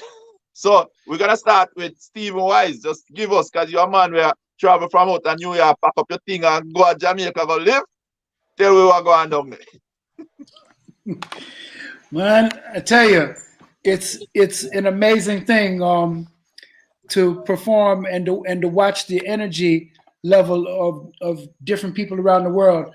When it comes down to it, when it's good music and it's good messages and it's from the heart, people, no matter where they're at, they can feel it, and it raises the vibration no matter where you are. It takes away the idea of separation and division, and it makes everybody connected. It connects everybody. You know, we want to eliminate the word can't from the dictionary, because just like Yasas was saying, everything is possible. We see no obstacles, right? So no matter where we are on the planet, we bring the vibration and positivity and love, and everybody can feel it no matter where they are. So Jamaican audience can catch the vibration just as good as anybody in the world, right? So it's in a nutshell, that's what it is, you know. So we will be ready and we will be there. And I come from the school of Stevie Wonder. I spent Yasus mentioned it. I know you was getting ready to lead to that too, but but Yasus briefly mentioned it. But Stevie Wonder remains a good friend of mine. I've been talking to him recently. We spent he paid my rent for 5 years in Los Angeles, and he produced the group I was in. All right, yes. And he's a Taurus, the bull, like myself. So we have a certain connection that remains to this day. I can call him any day, and he'll pick up the phone. I was trying to get him to participate, but you know, he's just getting over a kidney transplant, so he's coming back. He's building his strength back, but it has been a physical challenge. But he is one of the great wonders of the world, for real. And I learned how to raise my frequency musically with him. But going back to your original question earlier on, how was it? When did I get started? I was getting up on stages when I was 10 years old. And when I first started see people move like this to the music, to what I was singing, then I knew that's what I wanted to do right then, because I understood, I had an early sense at 10 years old of the electricity and how electricity works on the etheric plane, right? The ethereal connection of electricity and the way it works, and how the music, the vibrations of the music, how it affects, and you can visibly see it. So it had great effect on me at a very early age. So when I finally met Stevie Wonder as a grown man, it was like a culmination of all my dreams musically, because I had always related to his music, right? There was a connection. So many times it was just me and Stevie Wonder in his room with his equipment, and everybody else, all the other guys in the group, would fall asleep, and me and him going at it bull to bull. And he would run off ideas to me, and he would say, "What you think about this groove? What you think about this groove?" And I have put my 2 cents in, and I contributed several times to one of his records. He wrote a song called "Skeletons in Your Closet," and he asked me, "What do you think? Do you think it's danceable?" He was always concerned about, with his creativity, you would think that he would be invincible, but he's human, very human, because he have insecurities like anybody else. I think blindness had a little bit to do with that. His insecurity was he wanted to be with the times, with the record charts. So he's like, "Is it danceable?" I was like, "Well, it seemed like it could be a little slower," right? And boy, he said, he called up to the engineer and he said, "Man, put the tape back on. Put it back up. We got to fix it." And when they knew that he was talking to me, they called the guys in the group. They say, come get this guy. He's a troublemaker. He causing trouble." And I said, "Man, later for y'all." Wonder asked me what I felt, and I told him the truth. And what became history, the song that became the record, was because of my input, the tempo that it became. And he said, "I appreciate your honesty, Brother Bull." He said, "Because what I got is a lot of yes people around me, and I appreciate your honesty." You know what I mean? And I grew from that. And I learned that it's important to be yourself and be true to who you are, no matter who you're talking to, And the beat goes on. Yeah, me man. Yasas. I already tell you already. I tell you, you're pulling some great people in terms of the energy, and as our lady would have said there, positive lifestyle. She said positive vibration, positive frequency, and tonight I could tell you that frequency is turned up to the roof. Because what Mr. Wise, that's why you get that name there, Yasa. Yeah, and get that name there. Him never asked for it or anything, born with it. But Mr. Stephen Wise, I just gonna say it out still. The question that I have, and I tell you, I understand it. This is it. I understand that you perform with Stevie Wonder. Could you describe the feeling you get when you're on stage with him?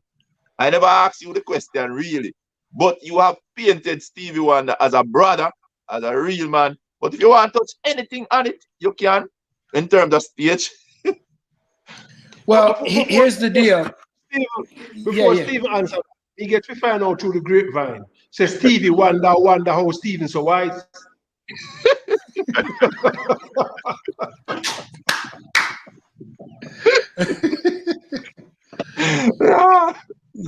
Good.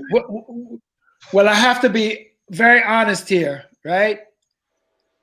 It's a little misunderstanding because I never actually went on stage with Stevie Wonder. Okay, good. All the work that we did was in the studio.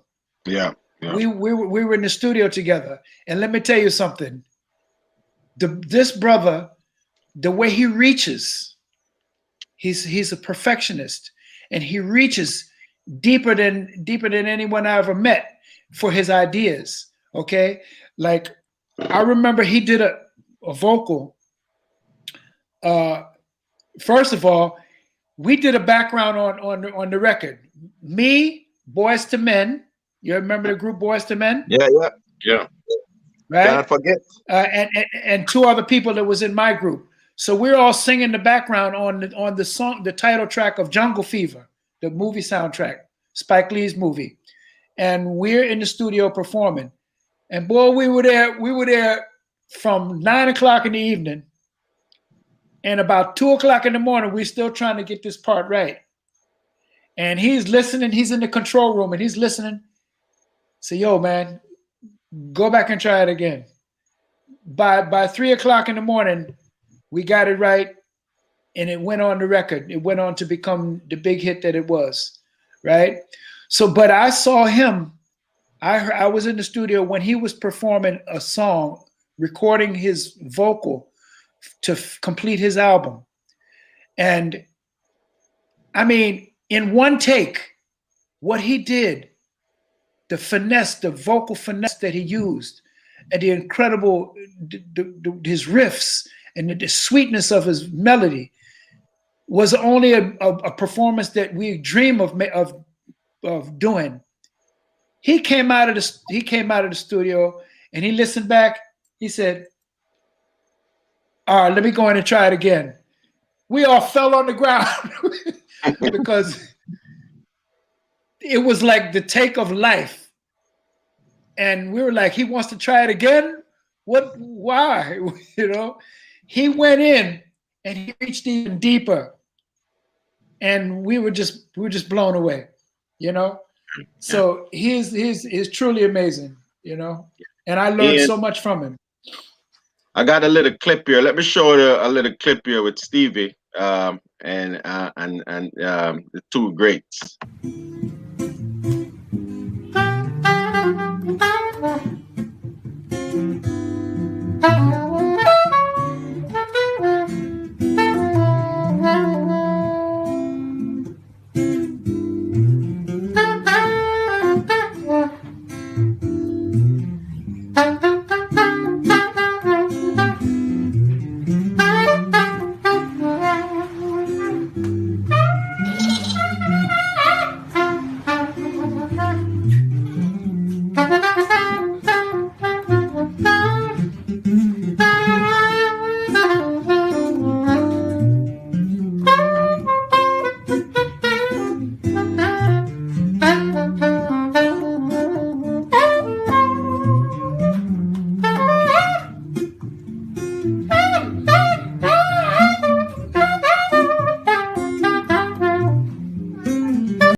Ian, let me tell you something. You see tonight, Yasas, Stephen Wise, Ian Wheatley, the energy, the vibration is so sync that you cannot believe it. You know why I say that? Because the next question to Mr. Stephen Wise was supposed to be, you listen to it? Can you describe the feeling you have when you hold that piece of musical instrument? And we know it's a saxophone. We know we have different saxophone. But can you just describe the feeling you get when you hold that? Because I just look at you, man, and I can tell you, there's a different energy. You can, you see a lady and see she a glow, she a radiate. I can see you when you hold that piece of describe it. I can't say anything. I just describe that feeling. It's like a tuning fork, right? It's like a tuning fork. It sinks you in. See, for me, being a bull with a Libra rising, Libra is all about balance, okay? And for me, balance is the key of life, because if you have balance, you know, you can ride any storm. A good analogy is when you're to imagine yourself inside of the eye of a hurricane, okay? If you can't sit still in the eye of a hurricane, and if you move over to the edge, it'll rip you up, right? So the safest place to be in any situation, any scenario, negative, positive, whatever it is to be in the center. Hold your center. Always hold your center, right? Your balance. So playing the saxophone for me and singing is it brings my whole life in balance in that moment, right? It brings everything into clarity. It brings everything into alignment, right? So that's the feeling that I get, and it's fulfilling. Yeah, man. So Yeah. me want to be an interviewer right now. So Stephen Wise, Kofi Wise, we know the sensation and the genuine, sincere person that Stevie Wonder is. Some people say I'm blind, but it's few people can see as clear as that man. What is Right. it like working out with him in the studio, him valuing your opinion and leveling with you, respecting your honesty, your integrity, your sincerity as a fellow musician? What kind of feeling that gives you? It's the feeling of a giant lifting you up so that you can see how big life is from that giant's position. It's like him picking you up here. And it's like when you go to the people that live in the valley, right? Them get involved in human things, right?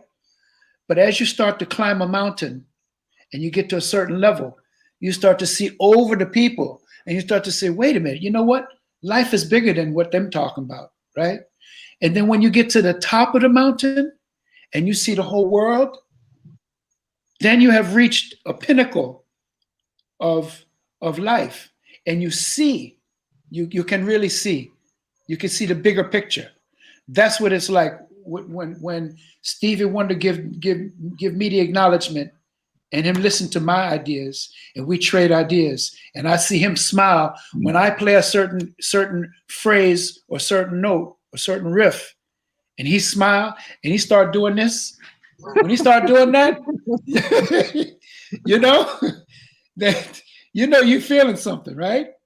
And in case and a lot of people always ask me, yeah, why does he do that, right? Well, if you notice, many blind people do that, and he explained to me before. He said, when we asked him, he said, why you do that? He said, when I was little in the bed, I used to rock myself. It was like a self-soother. It's a soothing. It soothed him, right? So when he rock like this, it's to soothe him. So he always, that's the way he would feel music.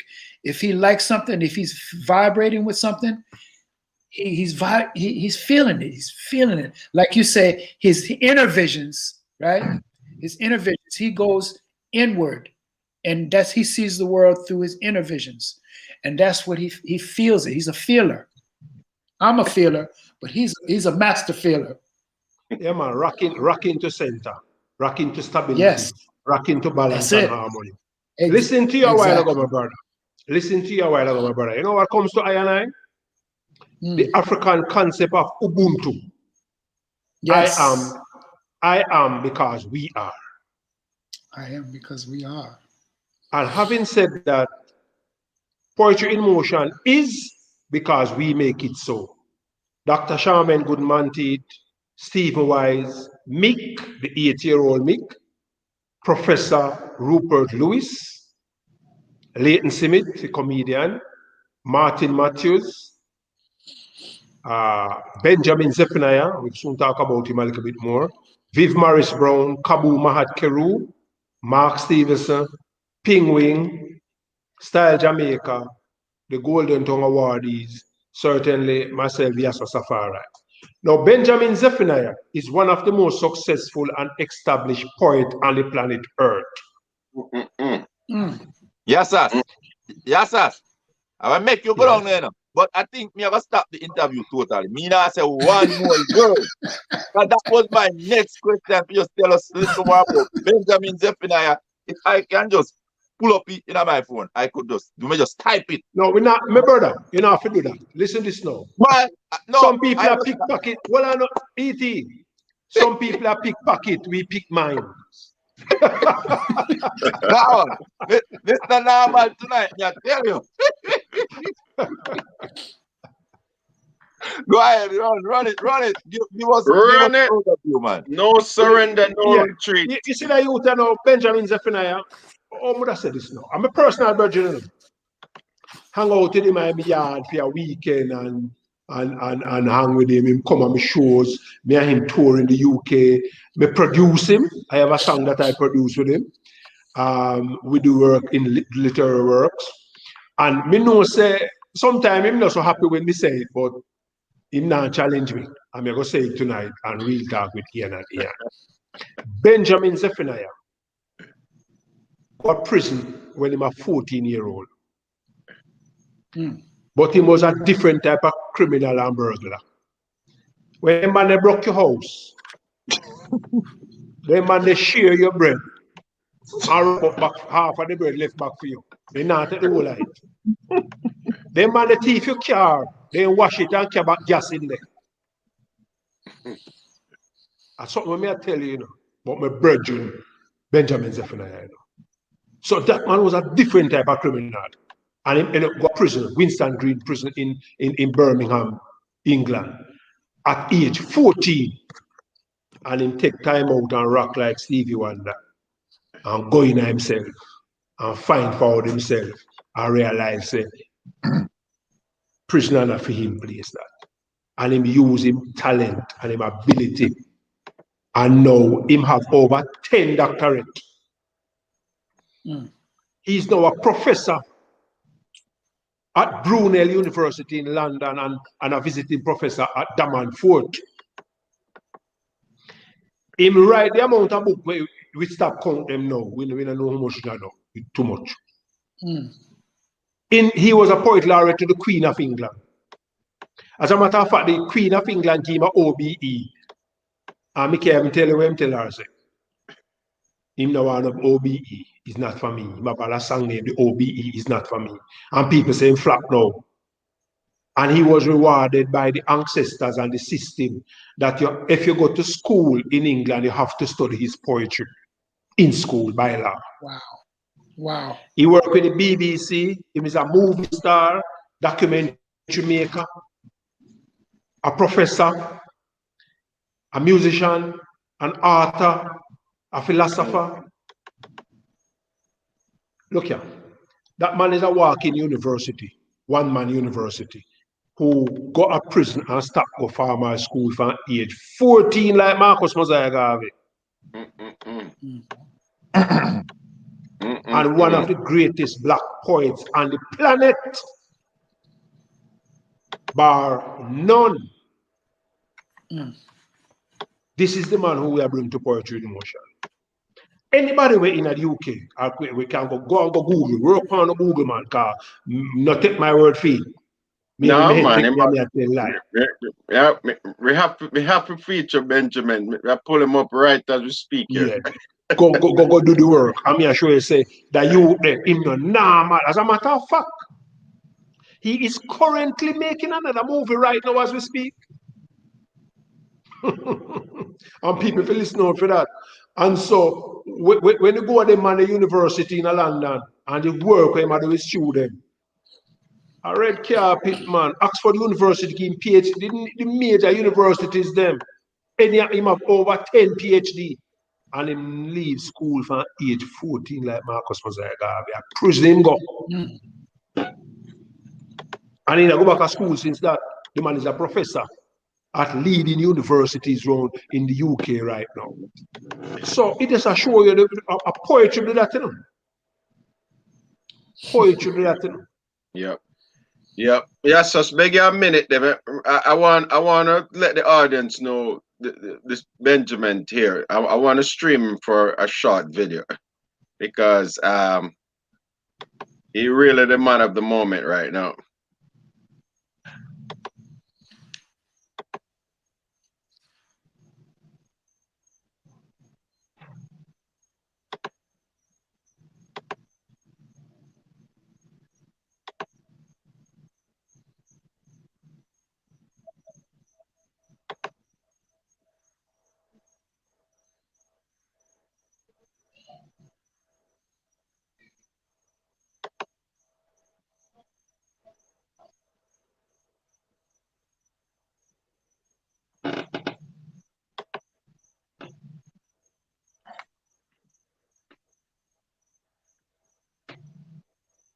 No volume, Ian.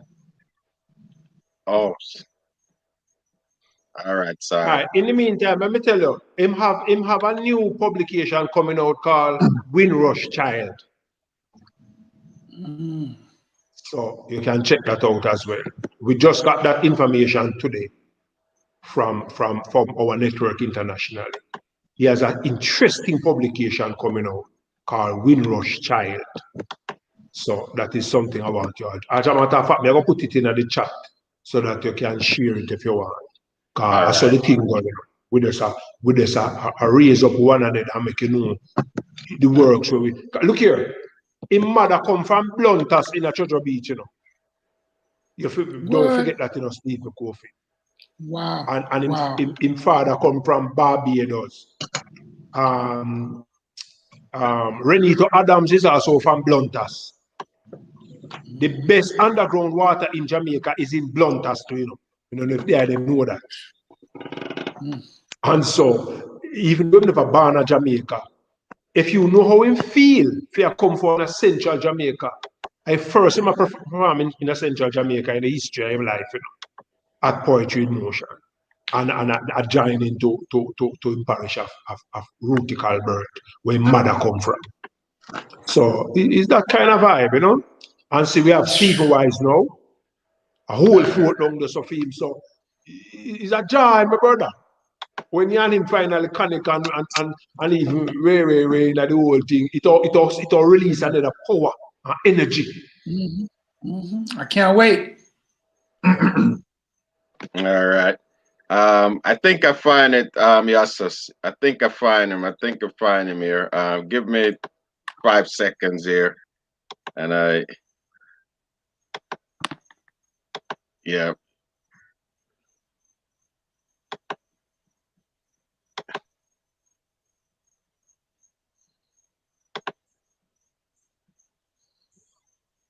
Boy who comes to England to meet his father.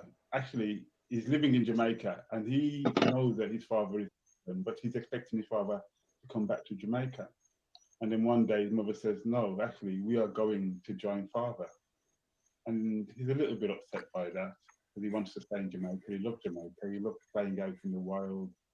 He loves the animals. He loves the way that things just grow all around him. And he wanted to grow up there with his father, but okay, he has to go to England. And when he goes to England, he grows up in England like many people of his generation have. And it's not until he's in his 70s that he makes an attempt to go back to see his mother and take his child. Very typical of many Caribbean people. Then he realizes that under British law is illegal. And without giving too much, that's kind of the gist of the story. All right. So that's his new book right there. Yeah, that's his new book. It's coming up. Windrush Child. Yeah. And we know the Windrush debacle, so that man continues to be a voice of the voiceless. Linton Kwesi Johnson is another strong Jamaican poet. He's from Chapelton in Clarendon, and he's the only living black poet to be published by Penguin while he's alive. So those are the two giants of black poetry in the United Kingdom. All right, keep it going, Ian. All right, Stephen Wise. All right, so now Yasas I just make a link with Benjamin Zephaniah down in Treasure Beach. You pack up, go on home. Treasure Beach. I would ask, could you just tell our audience a little bit about Treasure Beach that they may not know? So Treasure Beach, right? So you have these different tourist attractions all over the island of Jamaica, right? You have the North Coast, of course. You have Ochi, you have Portland, and then you have Mobay, and then on the west side you have Negril. So all of these have all-inclusive resorts, right? So when people fly in and then they come into the resort and them have everything them need. They don't need to go off the property. Everything is included, right? So Treasure Beach is it's called community tourism. It's known in the tourist industry as community tourism, which means they don't have all inclusive. That means you go to a resort that's on the beach or close to the beach, and you can come off that resort and go into the community and feel the vibration of the people in the community, and you feel the love and the vibration of the folk. It's a farming community as well as a beach and tourist community. So you're mixing in with farmers, you're mixing in with just regular folk and people that can, like we have some brothers there that go off to the bluff and they go dive for sea moss. Sea moss, I don't have to tell you how big sea moss is becoming all over the world, right? The world wants sea moss. Like back in Philadelphia where I come from, everybody's buying sea moss. Everybody wants sea moss because they understand now that sea moss is a whole food and you can live on sea moss. It has all the nutrients that the body needs, right? So you have brothers that just dive right in the ocean, right into Treasure Beach, and get some of the prettiest sea moss in the world. That's just one of the many treasures of Treasure Beach. Then, if you're a tourist and you come and you stay at one of the resorts, you can go down the road to the beach down here, and you have the brothers that's going out fishing every morning, and they bring in the ropes, the seine, they call it the seine, and they bring fish, and you can buy. They sell the fish right, this just come right out the water. So you can't get that kind of experience in these all-inclusives. So Treasure Beach has that. And we know why I called it a treasure. They try to say that it was because it was a pirate place where pirates used to bring their stuff, bring their catches, bring their stealings, right? But really, it's really because it's a treasure. It's the jewel of the island. It's the sweet spot, and people don't even know about it. Wow. Man, Yasas, as I said, the Jamaica Tourist Board need to give you 2 more states epaulet, Oh, you know so. Work on I will tell you. You have to get 2 more states I will tell epaulet. you.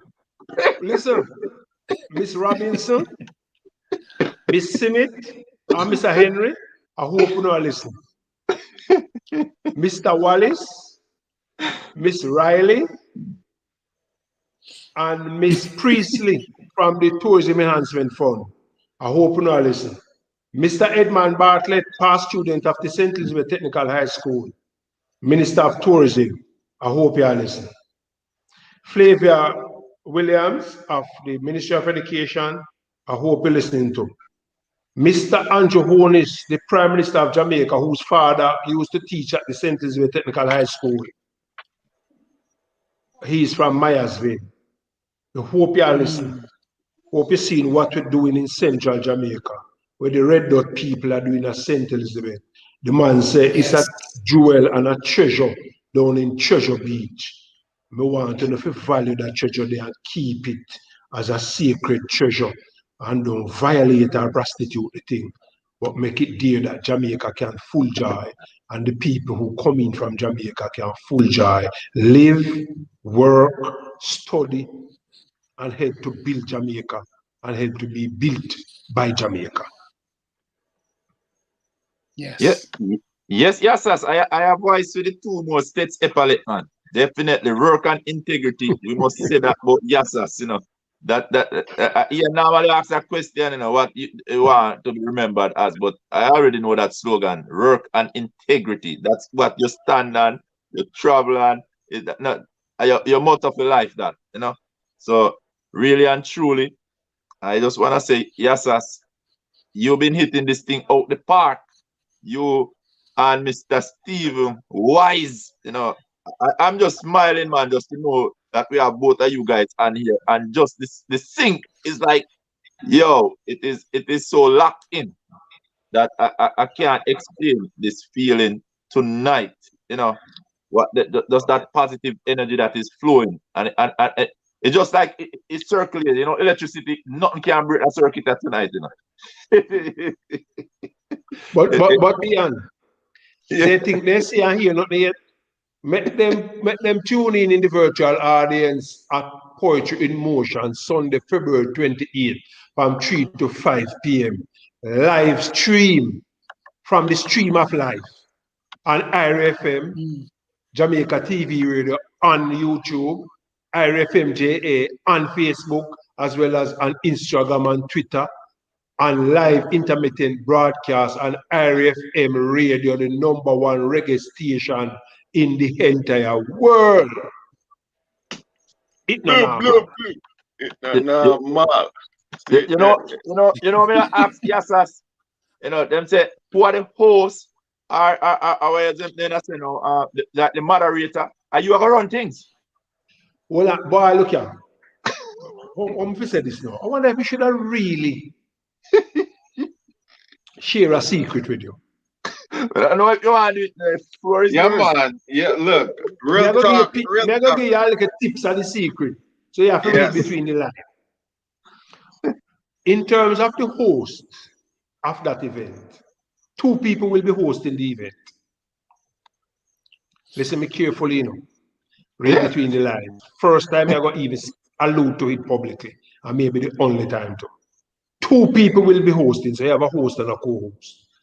But that combination has never happened in the history of Jamaica, history of Poetry in Motion, history of any event, history of TV, history of radio, history of live streaming. We don't want to give it too much. All right. I go and stop it right there and take it back over to Ian. Well, I don't know where to start, but I think it would be good to know if there is. Yasas, is there anything that you were struggling with this year in the preparation for the event? Yes, to be very honest with you, yes, maybe a 1 or 2. You see, we were getting a little bit of pushback by some people who was like, why bother have the event, getting a little bit anxious about having a physical event. So we went in to have a meeting with the police. The police said, an inspector was there, said, Yasus, let me tell you something. I have been at this event almost every year for the past 10 years. People don't even talk loud at this event. You have the full support of us.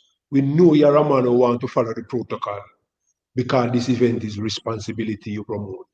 Just do what you say you're going to do. Adhere to the protocol. Let it be a virtual event. You have our total support. The municipality say you have our total support. The Ministry of Culture, Gender, Entertainment and Sports, you have our support. The Ministry of Tourism through both the JTB and the Tourism Enhancement Fund and the Tourism Network and Style Jamaica, you have our support. So once we had that little anxiety and that little concern, but once we just deal with it, as the man say, full on, we know back. Me go into the police, them go sit down and have a meeting with them, and them respect the facts. We come into them, come show them, say, listen, we know what is happening. This is what we have been doing. We want to adjust it to fit within the government's protocol and let it happen. What say you? Full das. So that was the first anxiety. We had a little anxiety because we never really want to charge people if we could have do better. But you know how it still go, you need some resources because we have to bring in camera crew, we have to rent the venue, we have to decorate it because we want the thing to look decent and proper. And so we need the resources, and we went to the sponsors, and from small to big, people start to rally around, And so the second anxiety was the sponsorship, and people started until right now we run out of space for the flyer for who sponsors. Are we, So are we still taking sponsors? we still a squeeze. We still a squeeze to take sponsors. Can I confess something to you?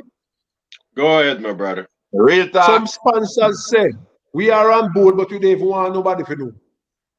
Anonymous. That's I have at least 2 sponsors like that. And I won't give away too much. I won't tell you why them don't want to be recognized. Nothing clandestine. Them just I say, boy. You see, sometimes me share something with you. Sometimes you do some little things, and you don't know what it means to people. One day I was downtown Kingston. I see a bees inside a one soda bucket. I beg the woman a straw and put the straw down in the bucket. And make the bees come out on the straw and take out the bees and liberate the bees. And so that gather crowd, people You that free the walk bees. behind me. Eh? You free the bees.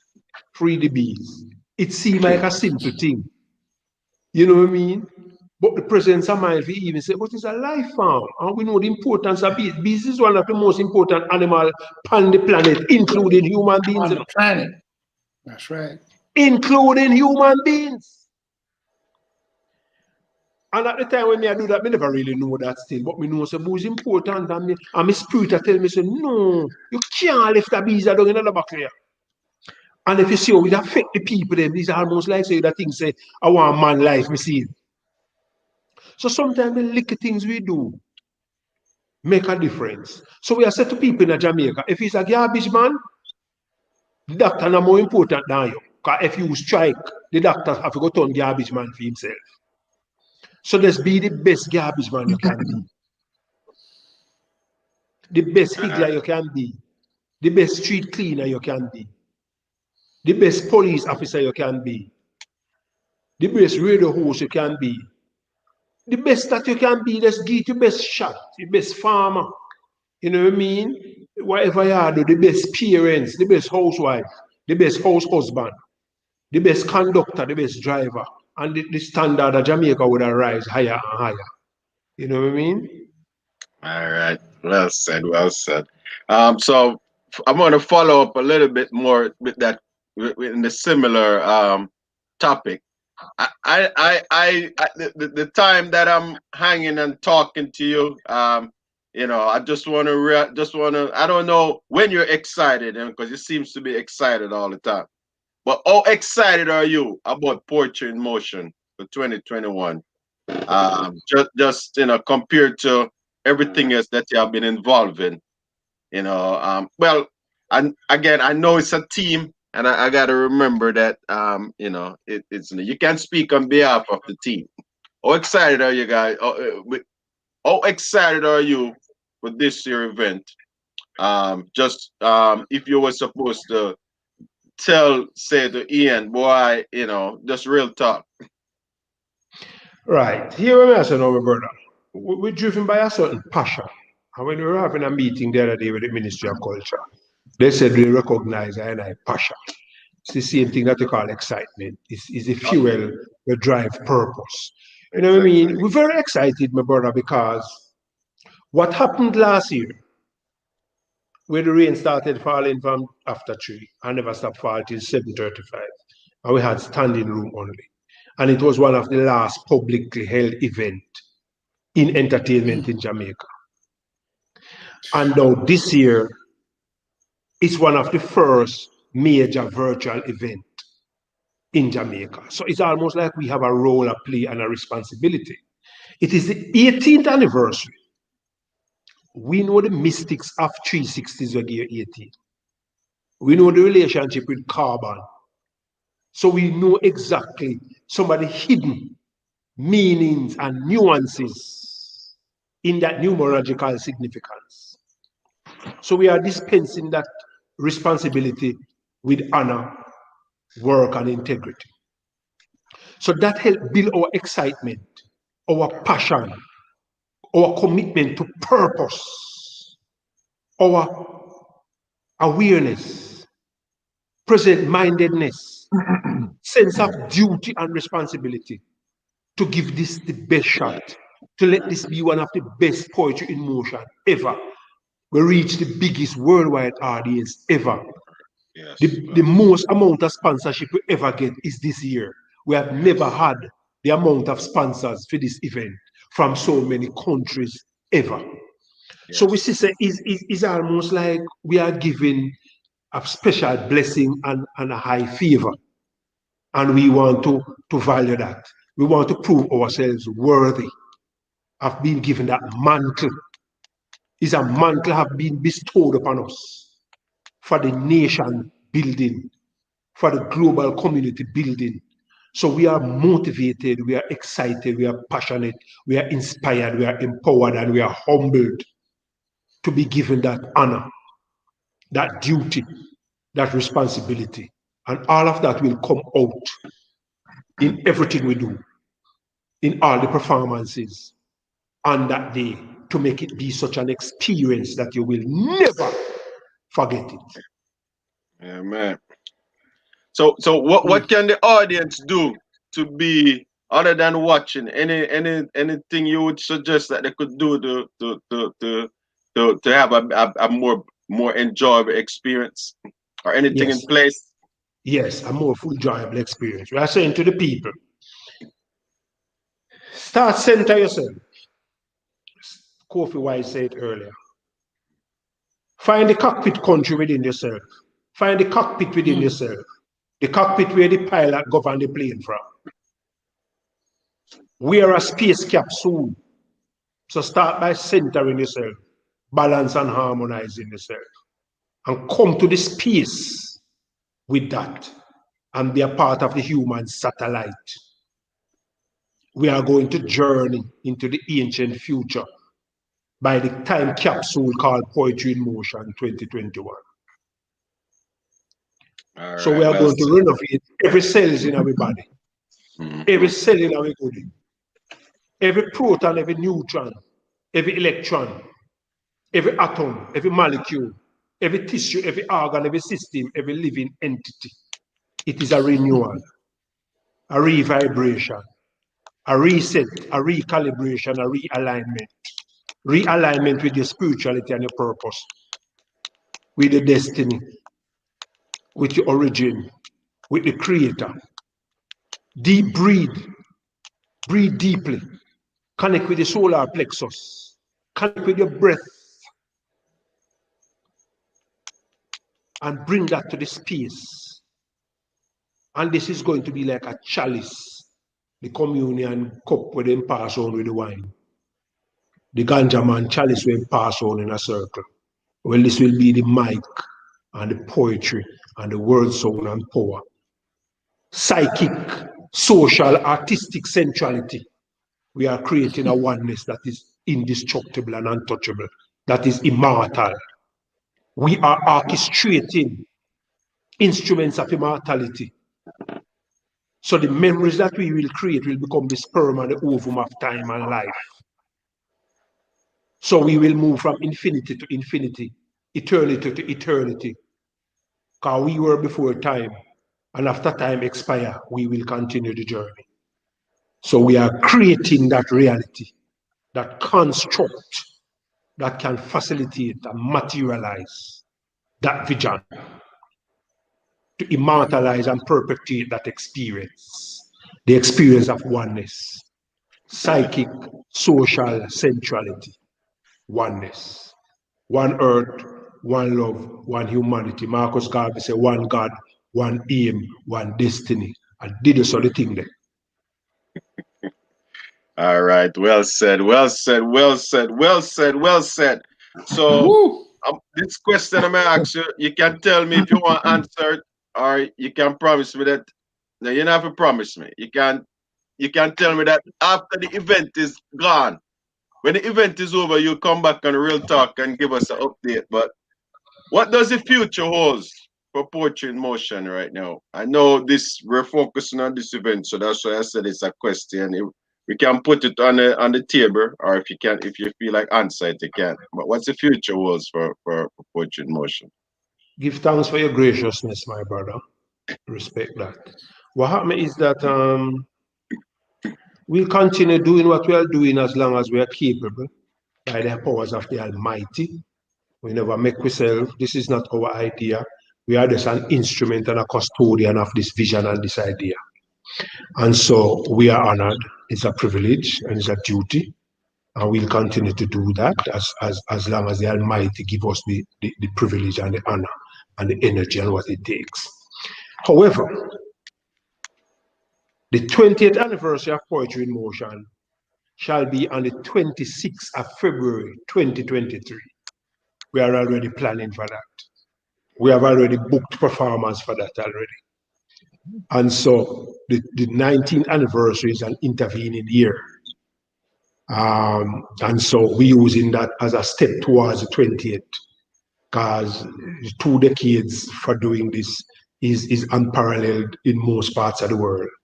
And so we are already planning for the 26th of February 2023. And we have several people booked already. We have plans, talking to sponsors. People already said we want to be a part of that because they know of some of the plans we are doing. And so, we continue doing what we're doing, continue adding value, continue to bring people on board. We already booked about 80% of 2022 already in terms of performance. We have sponsors who are already committed. We have 2 sponsors that say every year that the event is kept, we don't have to write them. They are on board, Fontana Pharmacy and VW's investments. And so they are still strategizing with us as it relates to what we have been doing from 2020 2003. And so we are keep the oneness, keep the team together, keep building consensus. Because that is one of the formula for Poetry in Motion. Consensus building through consultation. You understand what I said? We build a consensus through consultation with one another, with the community, with the family of Poetry in Motion. And so we want to continue doing that and then let that consultation drive our choices and our decisions. And our choices and decisions will be a sheer thing that can galvanize the oneness and the unity that we spoke about and that we want to perpetuate. So you can expect that to continue in every annual renewal of Poetry in Motion. It takes a village. I am because we are. We're building a consensus through consultation, through communication, through reasoning, through taking your idea and putting into the melting pot of ideas to inform and inspire Poetry in Motion. And you can look out and listen out. And we'll be asking trivia, little questions, see how much you know about the product. And we'll lead that into Poetry in Motion 2023 on Sunday, the 26th of February. But for now, though, all roads lead to Poetry in Motion 2021, Sunday, the 28th of February, 3 p.m. to 5 p.m., featuring the people who we spoke to a while ago, with the support of our sponsors and Central Jamaica and environs, and the entire Jamaica and the entire global community. One earth, one love, one humanity. Rastafari bless it and set it continually from eternity to eternity. Because we are instruments and vessels and custodians of the breath of life, which is immortality. Because we are energy, and energy cannot be created and cannot be destroyed. So people, stay indestructible. That's our spiritual heritage and legacy. Don't make anyone change that. Don't gain the world and lose that ability, which is your soul. The ability to be immortal.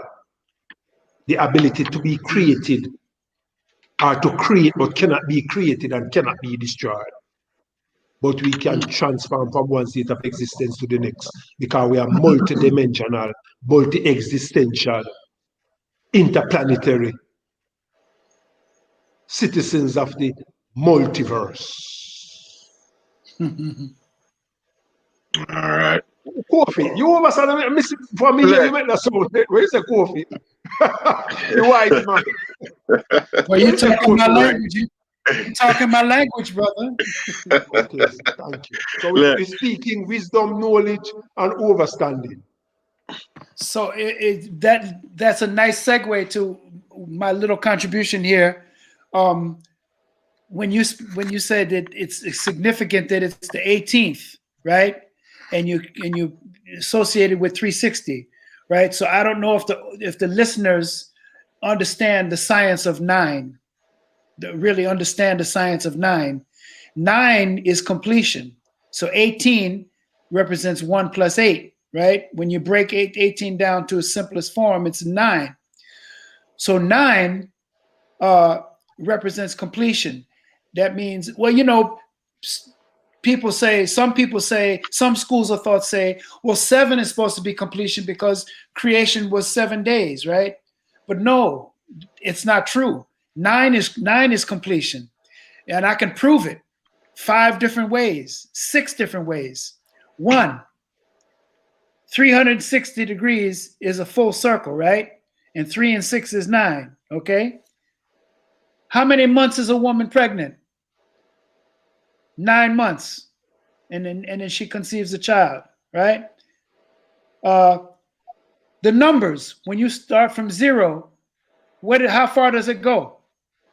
It goes to 9, and then it starts all over again, right? 369. The hair follicles of a melanated man has the shape of a 9. That's a 9 ether. 9 is completion. So this is a powerful year, symbolically, spiritually, cosmically. It's a very powerful year for me to be a part of this one, right? So I recognize the power in this year's poetry in motion. My brother well said, and 21 is the age of maturity, 21 make 3. But hear this now. Nothing is the unqualified state of everything.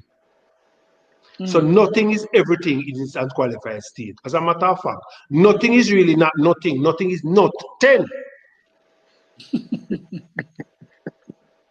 No, everything is simply a qualification of nothing.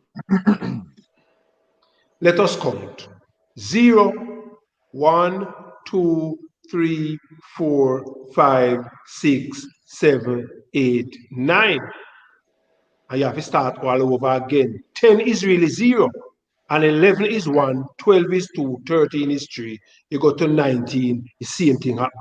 So whether octave higher or octave lower, is just a repetition. I just keep growing and vibrating and raising the bar. And to immortality and infinity and eternity to eternity. So what happened now is that even as the Virgin Kofi Wise, Stephen Wise just said a while ago, in terms of the symbology of the numerology and the significance, is that a normal thing? As me I show you, it's a sacred responsibility. And so we unpack the thing and process the thing and dispense it to the people so that you can come with that mindset. Make we build a human satellite and vibrate it to the 4 corners of the earth and spread the good news from north, east, west, and south. So the news. North, east, west, and south. So come make we spread the good news to the 4 corners of the globe with this vibration. In this year, when we have the 4th industrial revolution, the global reset, the paradigm shift, when quantum physics come into focus, I want the people then to take note quickly of these concepts that you must acquaint yourself with. Quantum physics, quantum biology, quantum entanglement, quantum tunneling, the Internet of Things, transhumanism, quantum tattoo, RNA, DNA, artificial intelligence, quantum domain. We have to wrap our mind around them things. because we're living in that moment. Telling you.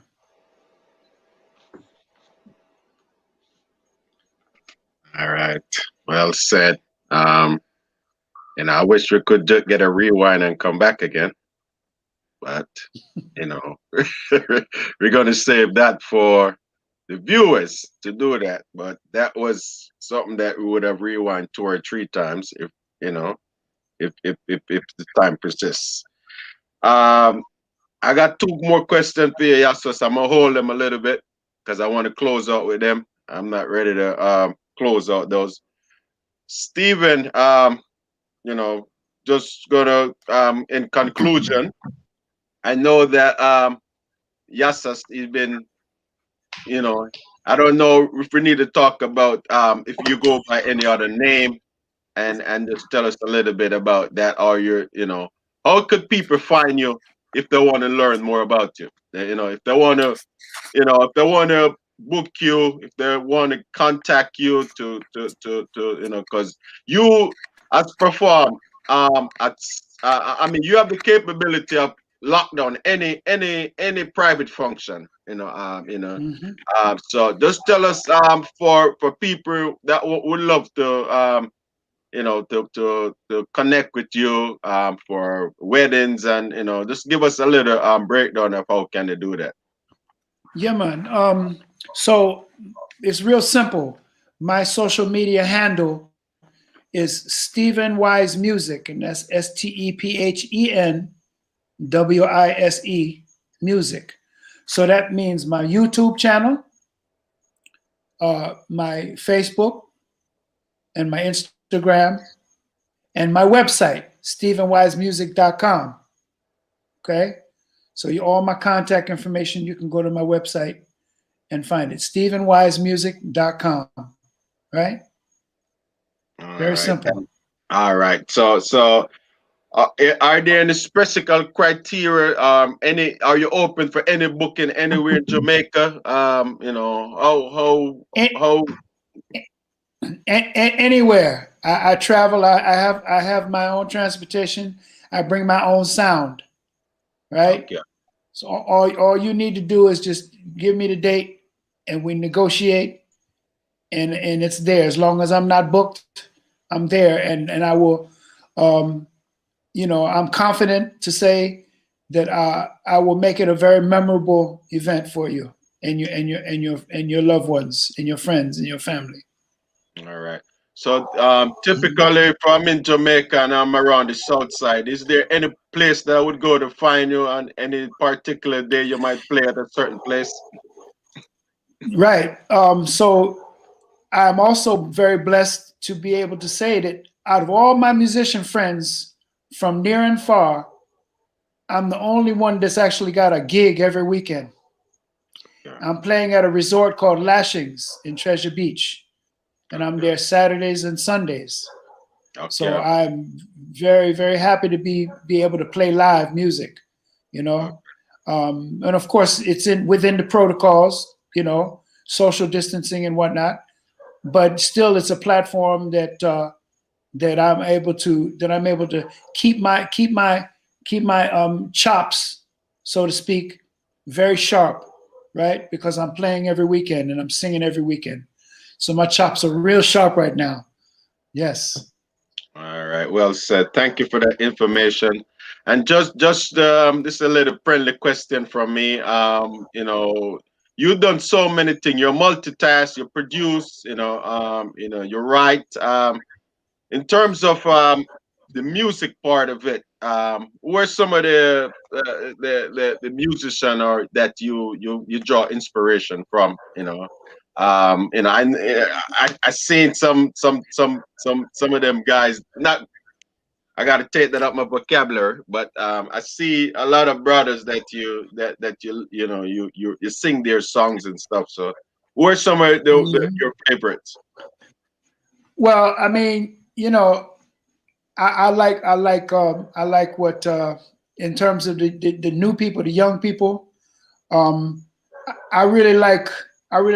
I get a lot of inspiration from Layla Hathaway, who's a female vocalist. I don't know if you ever heard of Donny Hathaway, right? But Donny Hathaway was an R&B singer, and his daughter Layla Hathaway. Donny Hathaway sang a song called "Someday We'll All Be Free," and many songs. He was a very powerful singer. So his daughter Layla Hathaway is a big inspiration of mine. Stevie Wonder's still an inspiration of mine.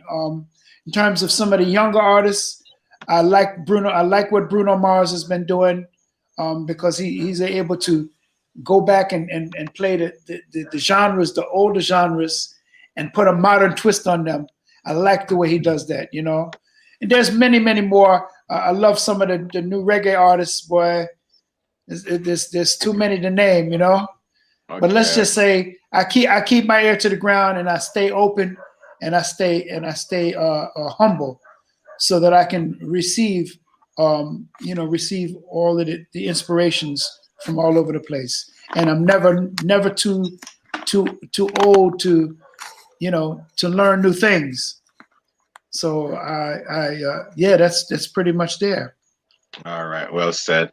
All right, I'm gonna just finish my segment. I'll let Ian close it out. Yasas, I know Bob Marley's birthday was yesterday, and I know what Bob Marley has done for music in Jamaica.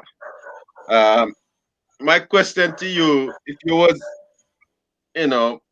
have the opportunity to say something to Bob, knowing that that if you would say a word, a well wisher, so in that context, what would you say to him, or what would you like for him to, hear from you at this time?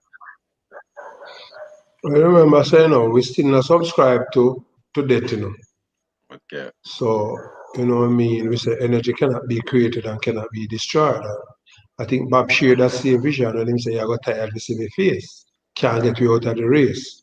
Yeah. So that is to give thanks for the inspirational music, the music of liberation and upliftment and empowerment.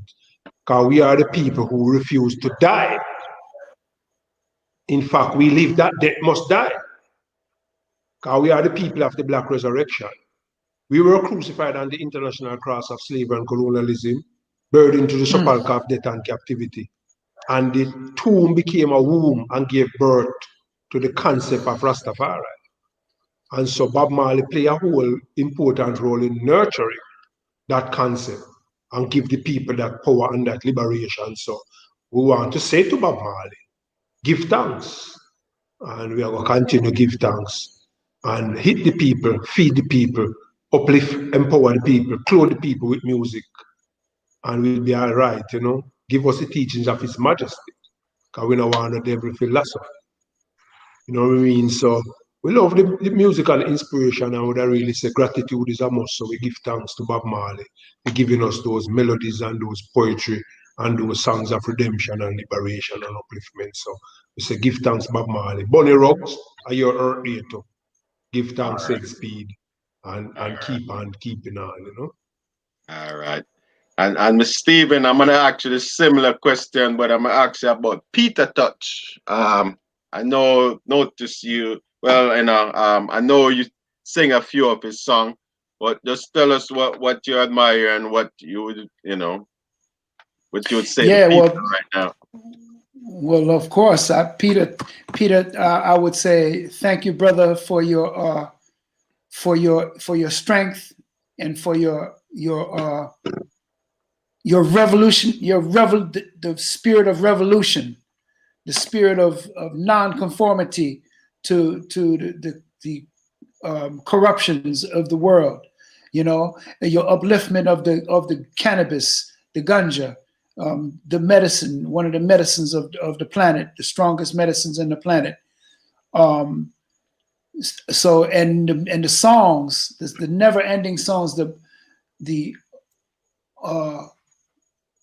cup runneth over songs that you have brought to the world and given the world. The simplicity of melody, but heartfelt.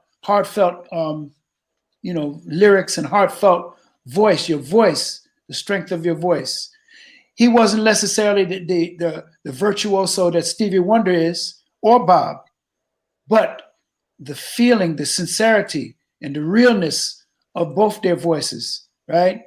Forces that shake the world. So I give thanks for that. Yes. All right, thank you guys. Over to you, Ian. All right, all right.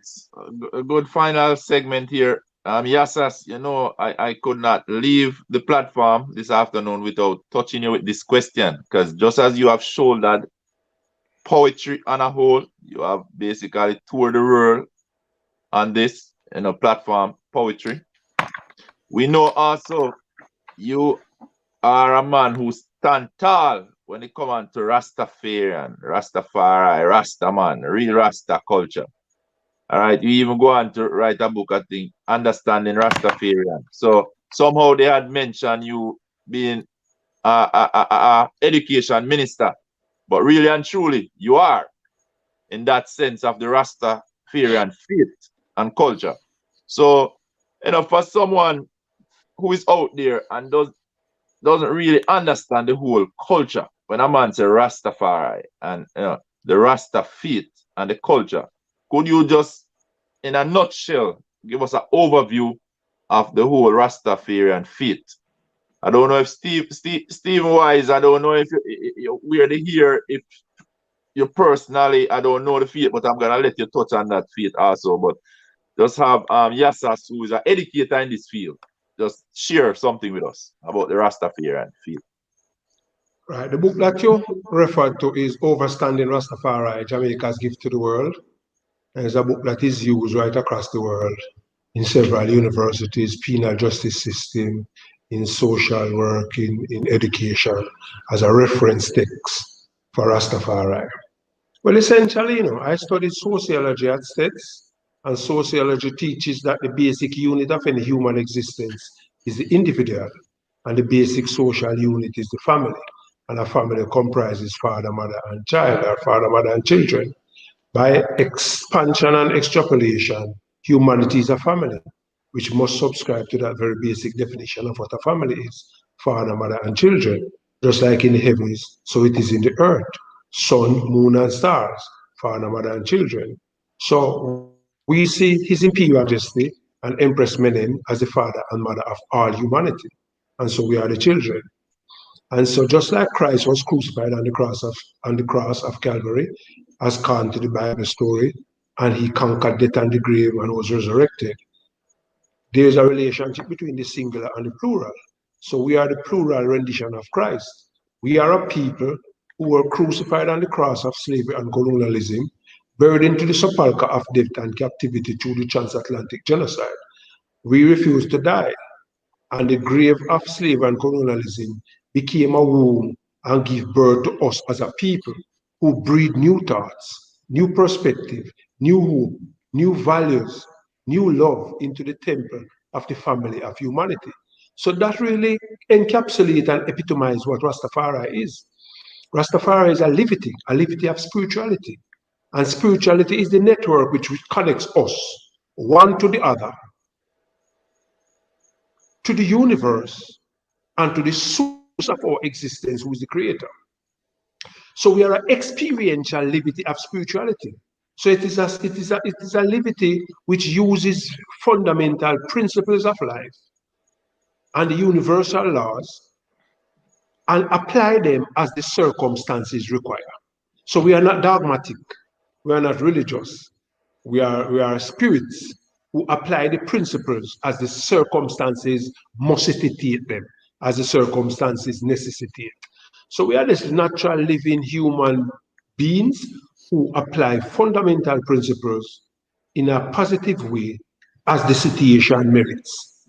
And so that's what a levity of spirituality is. So in terms of how you eat a certain way because of a reason. You want to have sustainable energy sources. You want to be a little bit more caring and friendly in terms of how you make your choices to eat, how you construct your relationship, how you relate to each other, how you relate to the earth, how you relate to your spirituality and your theology. It must be a levity of spirituality which perpetuate life, which make life be sustainable. And so when we talk of social justice, we don't want peace at the expense of justice. We want peace and love through social justice so that we can find a way for all human beings to live together, irrespective of your color, class, or creed, irrespective of the differences among us. We breathe the same breath of life. We belong to one planet Earth, one history, one future. So we are about finding a way that all of us can harmoniously coexist. So Rastafari is an attempt to create that shared formula that we can all peacefully coexist. Because at the end of the day, it is collective survival or collective extinction. And Rastafari know that we don't have the luxury of choice. So we have to have a way that all of us can be partners in this planet Earth, in this experience and journey of life, so that we are shareholders in life. So the liberty of spirituality want us all to recognize that the different movements and people are like the loving fingers of the hands of Almighty God, and neither God nor man want to do without a finger. So we just have to find a way for the fingers to peacefully coexist, balance and harmony. The big finger in cock off, but when you come to take out your pen and write, him did it with you. See it there? You see it there? You see in cock off and the four and the other one them. But when you come to write, everyone come together. The different fingers represent the classical elements. The finger represents space. That's why you have this space. And so when even people use them hand and eat, your food not finish process and cook until you touch it with your hand. So when they bring the devil fork to separate you from your food, is an instrument of destruction. So we want people to just go forward in their agency. Real talk, real life, real living, natural living, breathing, sovereign man, woman, and child. Stay close to the earth. Stay close to yourself. Stay close to Mother Nature. Stay close to your spirit, because we are spirits. St. John 1 verse 1 says, in the beginning was the Word, and the Word was God, and the Word was with God, and the Word took on flesh and dwelt among man. This word speaks to the capsules of energy that we are. And we are a people who cannot be created and cannot be destroyed. So energy creates, but cannot be created and cannot be destroyed. We are the people of the melanin temple. We are the people of immortality. So, you know what I mean? When you see all them things, that we are saying no. Just like this Kofi Wise earlier say, you know, balance and harmony. So even your fingers connected to your cochlea, the organ of balance. So even the energies that generate from one hand to the next, these are like the terminals of the battery. Left and right, negative and positive. But when you balance them, you conserve the energy, and it is conducive to balance and harmony. As in earth, as in heaven. So above, so below. So within, so without. That which was is that which is, and that which is to be. So the only time we have is now. Because yesterday, today was tomorrow, tomorrow, today becomes yesterday. So that which was is that which is, and that which is to be. You know what I say? So I could just hold the joy, man, and live up, you know, and stay positive, man, and administer to life, man, and be administered to from life, man. And we won't have anything to worry about. Oneness, we say. Yeah. All right, Woo. all right, all right. Woo. You see, Rasta said, Ja Rastafari, Rastafari. All right. So it's a culture, it's a love, you know. It's unity, it's peace, Liberty. liberty, lifestyle, you name it. All right, Mr. Stephen Wise. You know, we're Yes. wrapping up now. So I'm gonna show you. You know, when we play cricket now, I know you don't know much about cricket, but then play cricket down at Treasure Beach, you have a part down there, right? Right. So That's right. when a man bowls something named googly, it's just like the ball can do just about anything, different movements. So this is the final round here. I want to show you a little googly. So Okay. I like everything right. I like to spin upon it, you know. So Yeah, man. yeah. So I really want to know what really inspired you to get into the whole music, right? That is one part of the question. One, what are your greatest work thus far? And I also want to know what it means for Yasas to invite you on his platform, Poetry in Motion. Well, it's like, okay, so where do I start? So what got me into music, I was singing, okay, my mother used to play jazz records when I was a baby. And my room was next to hers, and I used to hear some of the greats, right? And these songs were just coming in my head every night. She would play this music. So it was being put into my soul. It was being implanted into, it's like a program, it's like a software that's downloaded. So I was downloading all this music at a very, very young age. And then when I would go to my cousin's house on the weekends, they would be playing all the Motown songs, right? So here I had the jazz on one side being implanted, and then the Motown songs, the sound of Motown, the young Stevie Wonder, the Temptations, Martha and the Vandellas, all of them groups, right? All of this music was just soaking in. I was soaking it up. So when I got on the stage and I told you what happened, they started moving and grooving with it, and I was hooked. That's what got me started, right? And it just opened up from there. So the music evolved in me because I was always young, trying to understand the meaning of life, right? So I was interested in the spiritual. I had a very spiritual upbringing within myself. Wasn't so much religious, but it was very spiritual. So I had a natural spiritual understanding of things and a curiosity. So I've traveled through all of the different walks of life spiritually. I've been a Christian, I've been a Muslim, I've been a Jew, and later in my life, coming to find out about Rastafari, I've gone into Buddhism, into to Hinduism. I've Native American, because I got some roots in Native American too, right? So I've traveled down all the paths, and as a grown man, I've come to find out that all paths lead to the same source. And just like Yasas was talking about, right?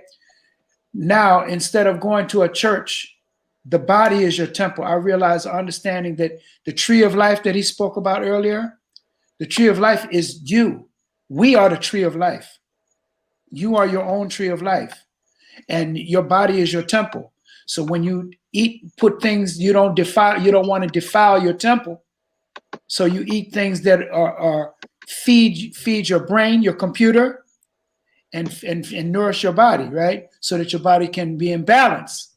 So that's where me and Rastafari connect, right? Because Rastafari talk the same language as I do, right? So it's one and the same. And that when you get to a higher place, you understand that all these spiritual paths are in the same at the same place, right? So what does it mean to me to be a part of Poetry in Motion? Again, it's a perfect platform for me to share the insights that I have learned, right? And Yasus Afari, who's spiritually on the same wavelength, we're on the same frequency. So it's being able to work with kindred spirits. So anytime that I have the opportunity to be around high frequency beings, it's like gravitational pull. You know what I mean? A gravitational pull. Like the moon can't leave the earth. The moon has a gravitational pull with the earth. It can't leave. It's connected.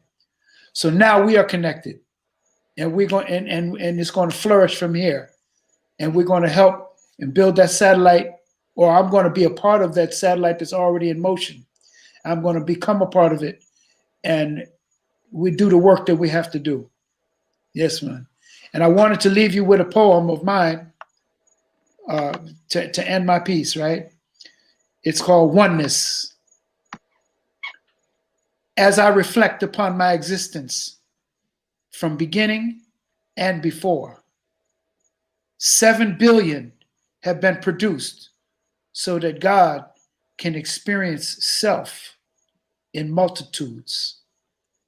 The genetic code of all beings contains the blueprint of the entire universe. Every family of every generation throughout all of time are all connected, but can't even see it. One soul in many forms, spiraling our way back to oneness. Ashe. I just want to say thank you, even though we can't thank you enough for coming on this week and really and truly being an inspiration. You know, the program, you know, you and Yasas together, very motivational. You know, I know our audience enjoy every single minute of it. You know, and really and truly, I like to say, man, you guys hit it out the park. So whether they're playing baseball or cricket or whatever, it's just a six anywhere you go. You know, it's over the boundary. You guys hit it through the roof. Put it that way. You know, the roof comes off. and I just can't imagine. Yep, I just can't imagine what feeling and the energy, positive energy and vibration gonna be in that place at Gulfview Hotel on February 28th, 3 p.m. sharp. The man say Yasas. And we're just saying that really and truly, it's been a blessing to share the platform this evening with both of you. You know, we realize Yasas probably not sure if his battery run dry, because we have basically been hitting it almost to the 3-hour mark. Right? Yeah. That's how you know time doesn't exist. That's how you know time really doesn't exist. Yeah, it seemed like we just got on a few minutes. There's so much question that we could have asked, but as I said, the little that you have shared with us is really inspirational, and I know it. I can feel the energy, and I know this energy leave the platform and hit the audience already. So poetry in motion, we know it's gonna be a positive vibration, and I'm just gonna say to the audience out there, share and be a part of this one. As Yasa said, it's a free event. It is virtual. So there's no reason that you say you can log on. Whether you log on, tune in right on time, after time, a day after, a week after, a month after, it's gonna be out there, virtual event. And that's a good thing, even though some bad came with COVID, but there's some positive in that people realize we can pivot. We can transition and still be a blessing to others. And the platform that we have here, Ian and Ian, really, is just created in that sense and that harmony, to where we come on here every week. We just have a candid conversation, sit down. We don't know what was gonna be the next question. It's just reasoning. Man and man come and sit together and really showcase our journey and sometimes our vision. The struggle, the accomplishment, and that in itself is able to motivate others who look on, who listen, and who is aspiring to basically get somewhere, or even in the same line or the same walk.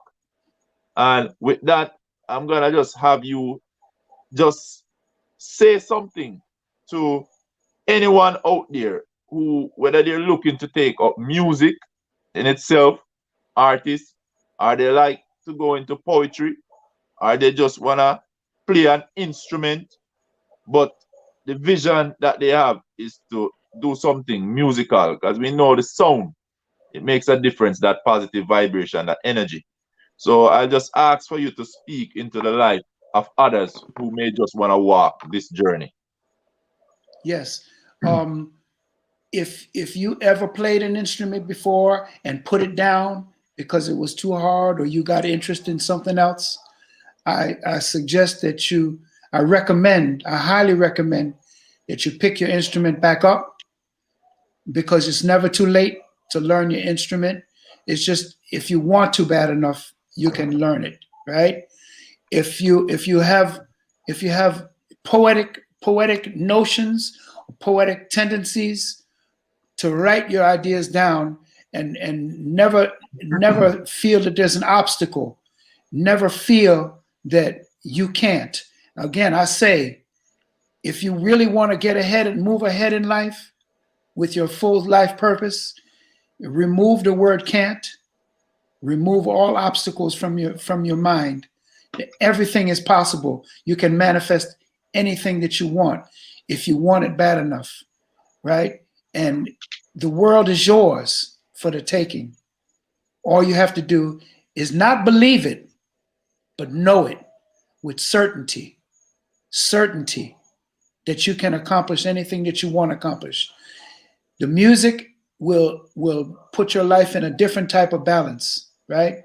Even if it's just chanting, just singing a song, even if you're not in a chorus, even if you're not good enough to sing in a choir, because you might sing off pitch, just sing, because the tones from your voice, it will heal different organs in your body, just the tones, especially when your intention is positive and growth for healing. It will do it, because remember, words have power, and whatever you say happens, and whatever you think happens. So if you carry negative thoughts like I can't do this, or I'm no good at that, that's exactly what will manifest. So you have to think positive. Watch your words. Watch what you think. Don't think about any doubt. There can't be any doubt in your mind about what you can do. And you'll be able to do anything. Give thanks. I appreciate this platform. I love you, brothers. Y'all are powerful. Love you, man. And I really appreciate it. Really appreciate Yes, it. All right. Well, I'm just gonna close with another one of the videos, pretty much two videos, one with the poetry in motion and one with the real talk. So Senyako Medutainment presents Poetry in Motion 2021, the virtual edition, Sunday, February 28th at 3 p.m. Live stream on IRI FM and JTVR on YouTube, IRI FM on Facebook, plus live intermittent broadcast on IRI FM radio. Featuring Benjamin Zephaniah, Yasus Afari, Professor Rupert Lewis, Stephen Wise, Kabu Ma'at Karu, Dr. Charmaine Gooden Monteith, Leighton Smith, Mark Stevenson, Martin Matthews, Mick, Style Jamaica, and more. Sponsors, IRI FM, JTB, JTVR, TEF, MCGES, Fontana, and VW Investments. Poetry in Motion 2021, Sunday, February 28th, 3 p.m. Clean, intelligent fun for the entire family. Be there. Love it.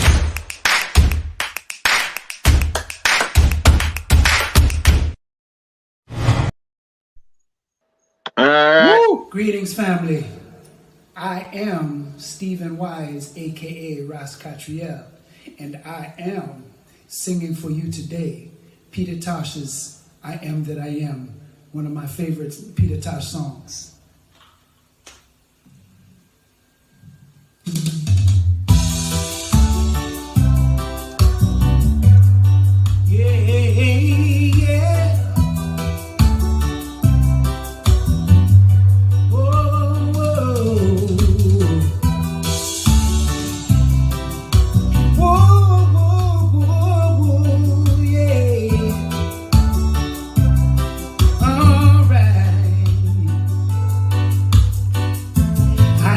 In this world to live up to your expectations, neither are you here to live up to mine.